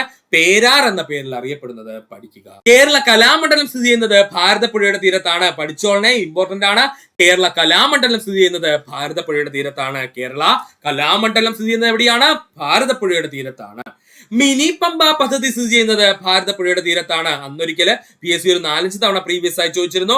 മിനി പമ്പ പദ്ധതി എവിടെയാണ് സ്ഥിതി ചെയ്യുന്നത് ചോദിച്ചാല് നമ്മുടെ ഭാരതപ്പുഴയുടെ തീരത്താണ്. ഒന്നുമില്ല സുഹൃത്തുക്കളെ, മിനി പമ്പ പദ്ധതി എന്ന് പറഞ്ഞു കഴിഞ്ഞാൽ തെറ്റരുത് സുഹൃത്തുക്കൾക്ക് ഒരിക്കലും. അതുകൊണ്ടാണ് ഇങ്ങനെ ജസ്റ്റ് ഒന്ന് എക്സ്പ്ലെയിൻ ചെയ്ത് പറയുന്നത്. നമ്മുടെ ശബരിമലയിൽ എത്തുന്ന, പ്രത്യേകിച്ച് ഈ പറയുന്ന നോർത്ത് നിന്നൊക്കെ വരുന്ന ഭക്തജനങ്ങൾക്ക് താമസിക്കുവാനും അതുപോലെ തന്നെ അവർക്ക് ഭക്ഷണം, അതുപോലെ അവരുടെ സൗകര്യങ്ങൾ, അല്ലെങ്കിൽ അവർക്ക് മെഡിക്കൽ സൗകര്യം, ഇങ്ങനെയൊക്കെ ഏർപ്പെടുന്നതിന് വേണ്ടിയിട്ട് നമ്മുടെ കേരള സർക്കാർ എന്ത് ചെയ്തു? ഭാരതപ്പുഴയുടെ തീരത്ത് ഒരു ചെറിയ സെറ്റിൽമെന്റ് പോലെ ചെയ്തു കേട്ടോ. അല്ലെങ്കിൽ ഒരു സെറ്റിൽമെന്റ് ആയിട്ട് അവർക്ക് വേണ്ടിയിട്ട് വരുന്നവർക്ക് താമസിക്കാനും മറ്റിനും വേണ്ടിയിട്ട് ഒരു മിനി സ്റ്റേഷൻ എന്ത് ചെയ്തു? നിർമ്മിച്ചു. ഇതിനറിയപ്പെടുന്ന പേരാണ് മിനി പമ്പ പദ്ധതി എന്ന്. ഇത് പമ്പ നദിയുമായിട്ട് യാതൊരു ബന്ധവുമില്ലേ? മിനി പമ്പ പദ്ധതിക്ക് പമ്പയുമായിട്ട് യാതൊരു ബന്ധവുമില്ല. മിനി പമ്പ പദ്ധതി എവിടെയാണ് സ്ഥിതി എന്ന് ചോദിച്ചാൽ അത് ഭാരതപ്പുഴയിലാണ്. അന്ന് ഒത്തിരി ഉദ്യോഗാർത്ഥികൾക്ക് നെഗറ്റീവ് വാങ്ങിച്ചു കൊടുത്ത പോയിന്റ് ആണ്. മിനി പമ്പ പദ്ധതി സ്ഥിതി ചെയ്യുന്നത് എവിടെയെന്ന് ചോദിച്ചാൽ അത് ഭാരതപ്പുഴയിലാണ്. പഠിക്കുക. മാമാങ്കം ആഘോഷിച്ചിരുന്ന തിരുനാവായ സ്ഥിതി ചെയ്യുന്നത് നമ്മുടെ ഭാരതപ്പുഴയുടെ തീരത്താണ്. ഇമ്പോർട്ടന്റ് ആണ്. മാമാങ്കം ആഘോഷിച്ചിരുന്ന തിരുനാവായ സ്ഥിതി ചെയ്യുന്നത് എവിടെയാണ്? നമ്മുടെ ഭാരതപ്പുഴയുടെ തീരത്താണ്. പഠിക്കുക. നിളയുടെ കഥാകാരൻ എന്നറിയപ്പെടുന്നത് MT വാസുദേവൻ നായരാണ്. നിളയുടെ കഥാകാരൻ എന്നറിയപ്പെടുന്നത് MT വാസുദേവൻ നായരും നിളയുടെ കവി എന്നറിയപ്പെടുന്നത് P കുഞ്ഞിരാമൻ നായരുമാണ്. ഇത് രണ്ടും PSC ഒരുപാട് തവണ പ്രീവിയസ് ആയി ചോദിച്ച ചോദ്യമാണ്. നിളയുടെ കഥാകാരൻ ആരെന്ന് ചോദിച്ചാൽ MT വാസുദേവൻ നായരും, നിളയുടെ കവി ആരെന്ന് ചോദിച്ചാൽ അത് P കുഞ്ഞിരാമൻ നായരുമാണ്. പഠിച്ചോളനെ, ഇമ്പോർട്ടന്റ് ആണ്. ഒന്നുകൂടി പറയാം. കേരള കലാമണ്ഡലം സ്ഥിതി ചെയ്യുന്നത് ഏത് നദിയുടെ തീരത്താ? ഭാരതപ്പുഴയുടെ തീരത്താണ്. മിനി പമ്പ പദ്ധതി സ്ഥിതി ചെയ്യുന്നത് ഭാരതപ്പുഴയിലാണ്. അപ്പൊ മിനി പമ്പയുമായിട്ട് പമ്പ നദിക്ക് യാതൊരു ബന്ധവും ഇല്ലാന്ന് ഇവിടെ വെച്ചങ്ങ് പഠിച്ചു വെക്കുക. മാമാങ്കം ആഘോഷിച്ചിരുന്ന തിരുനാവായ സ്ഥിതി ചെയ്യുന്നത് ഭാരതപ്പുഴയുടെ തീരത്താണ്.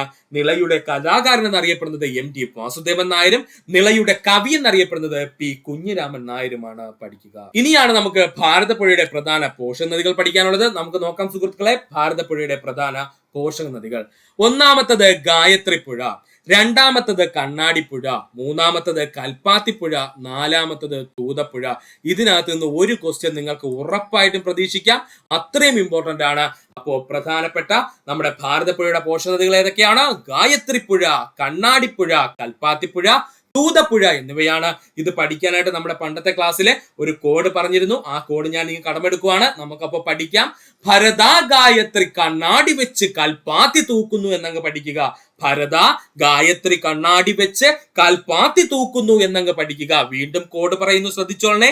ഭരത ഗായത്രി കണ്ണാടി വെച്ച് കൽപ്പാത്തി തൂക്കുന്നു എന്നങ്ങ് പഠിക്കുക. ഇതിൽ ഭരത എന്ന് വിളിച്ചു കഴിഞ്ഞാൽ നമ്മുടെ ഭാരതപ്പുഴ, ഗായത്രി എന്ന് പറഞ്ഞു കഴിഞ്ഞാൽ ഗായത്രിപ്പുഴ, കണ്ണാടി എന്ന് പറഞ്ഞു കഴിഞ്ഞാൽ കണ്ണാടിപ്പുഴ, കൽപ്പാത്തി എന്ന് പറഞ്ഞു കഴിഞ്ഞാൽ കൽപ്പാത്തിപ്പുഴ, തൂക്കുന്നു എന്ന് പറഞ്ഞാൽ തൂതപ്പുഴ. ഭാരതപ്പുഴയുടെ പ്രധാനപ്പെട്ട 4 പോഷക നദിയും കിട്ടിയേ. ഒന്നുമില്ല കോഡ്, ഒന്നുകൂടി പറയാം. ഭരത ഗായത്രി കണ്ണാടി വെച്ച് കൽപ്പാത്തി തൂക്കുന്നു എന്നങ്ങ് പഠിക്കുക. ഇതിൽ ഭരത എന്ന് പറഞ്ഞു കഴിഞ്ഞാൽ ഭാരതപ്പുഴ, ഗായത്രി എന്ന് പറഞ്ഞു കഴിഞ്ഞാൽ ഗായത്രിപ്പുഴ, കണ്ണാടി എന്ന് പറഞ്ഞു കഴിഞ്ഞാൽ കണ്ണാടിപ്പുഴ, കൽപ്പാത്തി എന്ന് പറഞ്ഞു കഴിഞ്ഞാൽ കൽപ്പാത്തിപ്പുഴ, തൂക്കുന്നു എന്ന് പറഞ്ഞാല് തൂതപ്പുഴ എന്നാണ് പഠിക്കുക. ഭാരതപ്പുഴയിൽ സ്ഥിതി ചെയ്യുന്ന ഏറ്റവും വലിയ അണക്കെട്ടാണ് മലമ്പുഴ ഡാം അല്ലെങ്കിൽ മലമ്പുഴ അണക്കെട്ട്. ഭാരതപ്പുഴയിൽ സ്ഥിതി ചെയ്യുന്ന ഏറ്റവും വലിയ അണക്കെട്ട് ഏതാണ്? മലമ്പുഴ അണക്കെട്ടാണ്. കേരളത്തിലെ ഏറ്റവും വലിയ അണക്കെട്ട് എന്നറിയപ്പെടുന്നത് മലമ്പുഴയാണ്. അത് പഠിച്ചോളണേ. ഭാരതപ്പുഴയിൽ സ്ഥിതി ചെയ്യുന്ന ഏറ്റവും വലിയ അണക്കെട്ട് എന്ന് ചോദിച്ചാൽ അത് മലമ്പുഴയാണ്.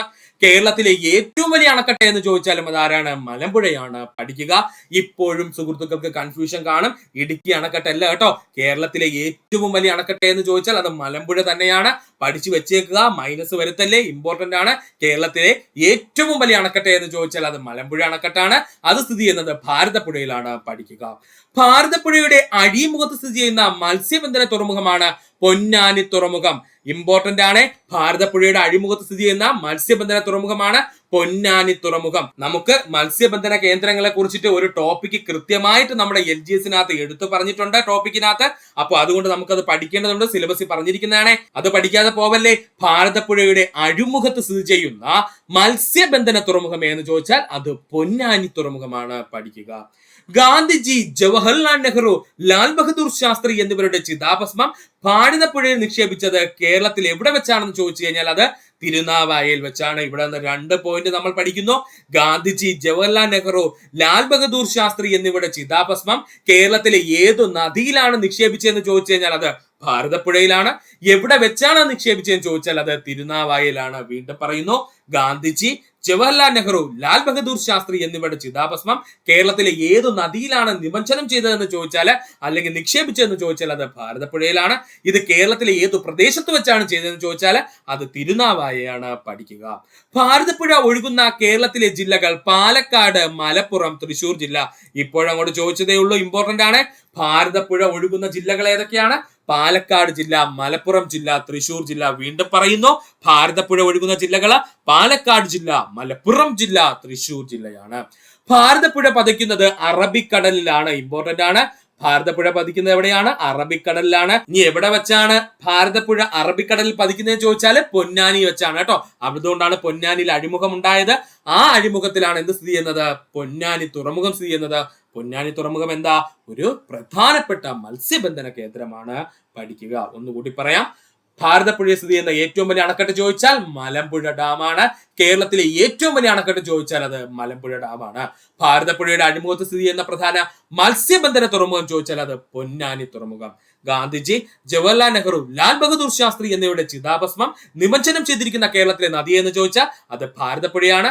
എവിടെ വെച്ചാണ് നിമജ്ജനം ചെയ്തത് എന്ന് ചോദിച്ചു കഴിഞ്ഞാൽ അത് തിരുനാവായയിൽ വെച്ചാണ്. ഭാരതപ്പുഴ ഒഴുകുന്ന ജില്ലകൾ പഠിക്കുക. പാലക്കാട്, മലപ്പുറം, തൃശൂർ എന്നിവയാണ്. ഭാരതപ്പുഴ പതിക്കുന്നത് കടൽ എന്ന് ചോദിച്ചാൽ അത് അറബിക്കടലാണ്. ഭാരതപ്പുഴ പതിക്കുന്നത് എവിടെയാണ്? അറബിക്കടല. എവിടെ വെച്ചാണ്? പൊന്നാനിയിൽ വെച്ചാണ്. ഭാരതപ്പുഴയ്ക്ക് ശോകനാശിനി പുഴ എന്ന പേര് നൽകിയ വ്യക്തി ആരെന്ന് ചോദിച്ചു കഴിഞ്ഞാൽ തുഞ്ചത്ത് രാമാനുജൻ എഴുത്തച്ഛനാണ്. പഠിച്ചോളനെ. ഭാരതപ്പുഴയ്ക്ക് ശോകനാശിനി പുഴ അല്ലെങ്കിൽ ശോകം, ദുഃഖങ്ങളെ ശമിപ്പിക്കുന്ന പുഴ എന്ന പേര് അല്ലെങ്കിൽ അങ്ങനെ വിളിച്ചതാരി എന്ന് ചോദിച്ചു കഴിഞ്ഞാൽ അത് തുഞ്ചത്ത് രാമൻ എഴുത്തച്ഛനാണ്. നമ്മുടെ എഴുത്തച്ഛൻ തന്നെ കേട്ടോ. അദ്ദേഹമാണ് ഭാരതപ്പുഴ എന്തെന്ന് വിളിച്ചത്? ശോകങ്ങൾ നശിപ്പിക്കുന്ന പുഴ എന്നർത്ഥം വരുന്ന ശോകനാശിനി പുഴ എന്ന പേര് നൽകിയത്. ഭാരതപ്പുഴയുമായി പോഷക നദിയായ ഗായത്രി പുഴ ചേരുന്നത് മറയന്നൂരിൽ വെച്ചാണ്. ഇനി ഇങ്ങനെയുള്ള പോയിന്റ് പഠിച്ചോളനെ. ഭാരതപ്പുഴ പോഷക നദിയായ ഗായത്രി പുഴയുമായിട്ട് ചേരുന്ന എവിടെ വെച്ചാണ്? മറയന്നൂരിൽ വെച്ചാണ്. ഭാരതപ്പുഴയെയും പോഷക നദിയായ കണ്ണാടിപ്പുഴയും തമ്മിൽ കൂടിച്ചേരുന്നത് പറളിയിൽ വെച്ചാണ്. ഇത് പ്രീവിയസ് ആയി ചോദിച്ചതാണ്. ഭാരതപ്പുഴയും പോഷക നദിയായ കണ്ണാടിപ്പുഴയും എവിടെ വെച്ചാണ് കണ്ടുമുട്ടുന്നത് അല്ലെങ്കിൽ കൂടിച്ചേരുന്നതെന്ന് ചോദിച്ചാൽ അത് പറളി എന്ന് പറയുന്ന പ്രദേശത്ത് വെച്ചാണ്. എവിടെയാണ്? പറളി എന്ന് പറയുന്ന പ്രദേശത്ത് വെച്ചാണ്. ചിറ്റൂർ പുഴ എന്ന പേരിൽ അറിയപ്പെട്ടിരുന്ന ഭാരതപ്പുഴയുടെ പോഷക നദിയാണ് കണ്ണാടിപ്പുഴ. ചിറ്റൂർ പുഴ എന്ന പേരിൽ അറിയപ്പെട്ടിരുന്ന ഭാരതപ്പുഴയുടെ പോഷക നദി എന്ന് ചോദിച്ചാൽ അത് കണ്ണാടിപ്പുഴയാണ്. ഇതും PSC പ്രീവിയസ് ആയി ചോദിച്ചതാണ്. അപ്പൊ ഒന്നുകൂടി പറയാം. ഭാരതപ്പുഴയുടെ അഴിമുഖത്ത് സ്ഥിതി ചെയ്യുന്ന മത്സ്യബന്ധന തുറമുഖം ഏതായിരുന്നു? പൊന്നാനി ആയിരുന്നു. ഭാരതപ്പുഴയ്ക്ക് ശോകനാശിനി പുഴ എന്ന പേര് നൽകിയ വ്യക്തി ആരാണ്? തുഞ്ചത്ത് രാമാനുജൻ എഴുത്തച്ഛനാണ് അല്ലെങ്കിൽ നമ്മുടെ എഴുത്തച്ഛനാണ്. ഭാരതപ്പുഴയുടെ പോഷക നദിയായ ഗായത്രി പുഴ ഭാരതപ്പുഴയുമായിട്ട് ചേർന്ന് എവിടെ വെച്ചാണ്? മറയന്നൂർ എന്ന് പറയുന്ന പ്രദേശത്ത് വെച്ചാണ്. ഭാരതപ്പുഴയുടെ പോഷക നദിയായ കണ്ണാടിപ്പുഴ കൂടിച്ചേർന്നത് എവിടെ വെച്ചാണ്? പറളി എന്ന് പറയുന്ന പ്രദേശത്ത് വെച്ചിട്ടാണ്. ചിറ്റൂർ പുഴ എന്ന പേരിൽ അറിയപ്പെട്ടിരുന്ന ഭാരതപ്പുഴയുടെ പോഷക നദിയാണ് കണ്ണാടിപ്പുഴ. പഠിക്കുക. നിളയുടെ തീരത്തെ പ്രശസ്തമായ കലാരൂപമാണ് തൊൽപ്പാവക്കൂത്ത്. ഇതൊക്കെ ആയിരിക്കും ഇനി ചോദിക്കുന്നത്. നിളയുടെ തീരത്തെ പ്രശസ്തമായ കലാരൂപം എന്നറിയപ്പെടുന്നത് തൊൽപ്പാവക്കൂത്താണ്. പഠിക്കുക. കേരളത്തിൽ ഉരുക്കു തടയണ നിർമ്മിക്കപ്പെട്ടത് ഭാരതപ്പുഴയിലാണ്. കേരളത്തിൽ ആദ്യമായിട്ട് ഉരുക്കു തടയണ നിർമ്മിക്കപ്പെട്ടത് ഭാരതപ്പുഴയ്ക്ക് കുറുകെയാണ്. പഠിക്കുക. ഭാരതപ്പുഴയുമായി ബന്ധപ്പെട്ട് കുറ്റിപ്പുറപ്പാലം എന്ന കവിത രചിച്ചത് ഇടശ്ശേരിയാണ്. ഒരുപാട് തവണ ചോദിച്ചിട്ടുണ്ട്. നമ്മുടെ കേരളത്തിലെ ആദ്യത്തെ പരിസ്ഥിതി കവിത എന്നൊക്കെ അറിയപ്പെടുന്നത് ഏതാണ്? കുറ്റിപ്പുറം പാലമാണ്. അപ്പൊ ഈ കുറ്റിപ്പുറം പാലം എന്ന് പറയുന്ന കവിതയ്ക്ക് ആസ്പദമാക്കിയിട്ടുള്ള പാലം ഏതു നദിക്ക് കുറുകയാണെന്ന് ചോദിച്ചു കഴിഞ്ഞാൽ അത് ഭാരതപ്പുഴയ്ക്ക് കുറുകയാണ്. ഇനി കുറ്റിപ്പുറം പാലം എഴുതിയതാരാണ്? ഇടശ്ശേരിയാണ്. അപ്പോ നിളയുടെ തീരത്തെ പ്രശസ്തമായ കലാരൂപം എന്നറിയപ്പെടുന്നത് തൊൽപ്പാവക്കൂത്താണ്. കേരളത്തിൽ ഉരുക്കു തടയണ ആദ്യമായി നിർമ്മിക്കപ്പെട്ടത് ഭാരതപ്പുഴയ്ക്ക് കുറുകയാണ്. ഭാരതപ്പുഴയുമായി ബന്ധപ്പെട്ട് കുറ്റിപ്പുറം പാലം എന്ന കവിത രചിച്ചതാരാണ്? ഇടശ്ശേരിയാണ്. ഇത്രയും പ്രധാനപ്പെട്ട ടോപ്പിക്കുകളായിരുന്നു നമ്മൾ ഇന്ന് പഠിച്ചത്. ഇത്രയും നേരം ഈ വീഡിയോയുടെ സുഹൃത്തുക്കൾ എല്ലാവർക്കും നന്ദി, നമസ്കാരം. നിങ്ങൾക്ക് ഈ വീഡിയോ ഇഷ്ടമാണെങ്കിൽ നിങ്ങളുടെ സുഹൃത്തുക്കൾ കൂടി ഒന്ന് ഷെയർ ചെയ്ത് കൊടുക്കുക. അതോടൊപ്പം തന്നെ നമ്മുടെ ചാനൽ സബ്സ്ക്രൈബ് ചെയ്ത് സഹായിക്കുക. സബ്സ്ക്രൈബ് ബട്ടണോട് ചേർന്നുള്ള ബെൽ ബട്ടൺ അമർത്തി കഴിഞ്ഞാൽ നമ്മൾ എപ്പോഴും വീഡിയോകൾ തന്നെ സുഹൃത്തുക്കളെ നിങ്ങളിലെത്തുന്നതാണ്. സുഹൃത്തുക്കൾ എല്ലാവർക്കും നന്ദി, നമസ്കാരം. നല്ലൊരു ദിവസം നേരുന്നു.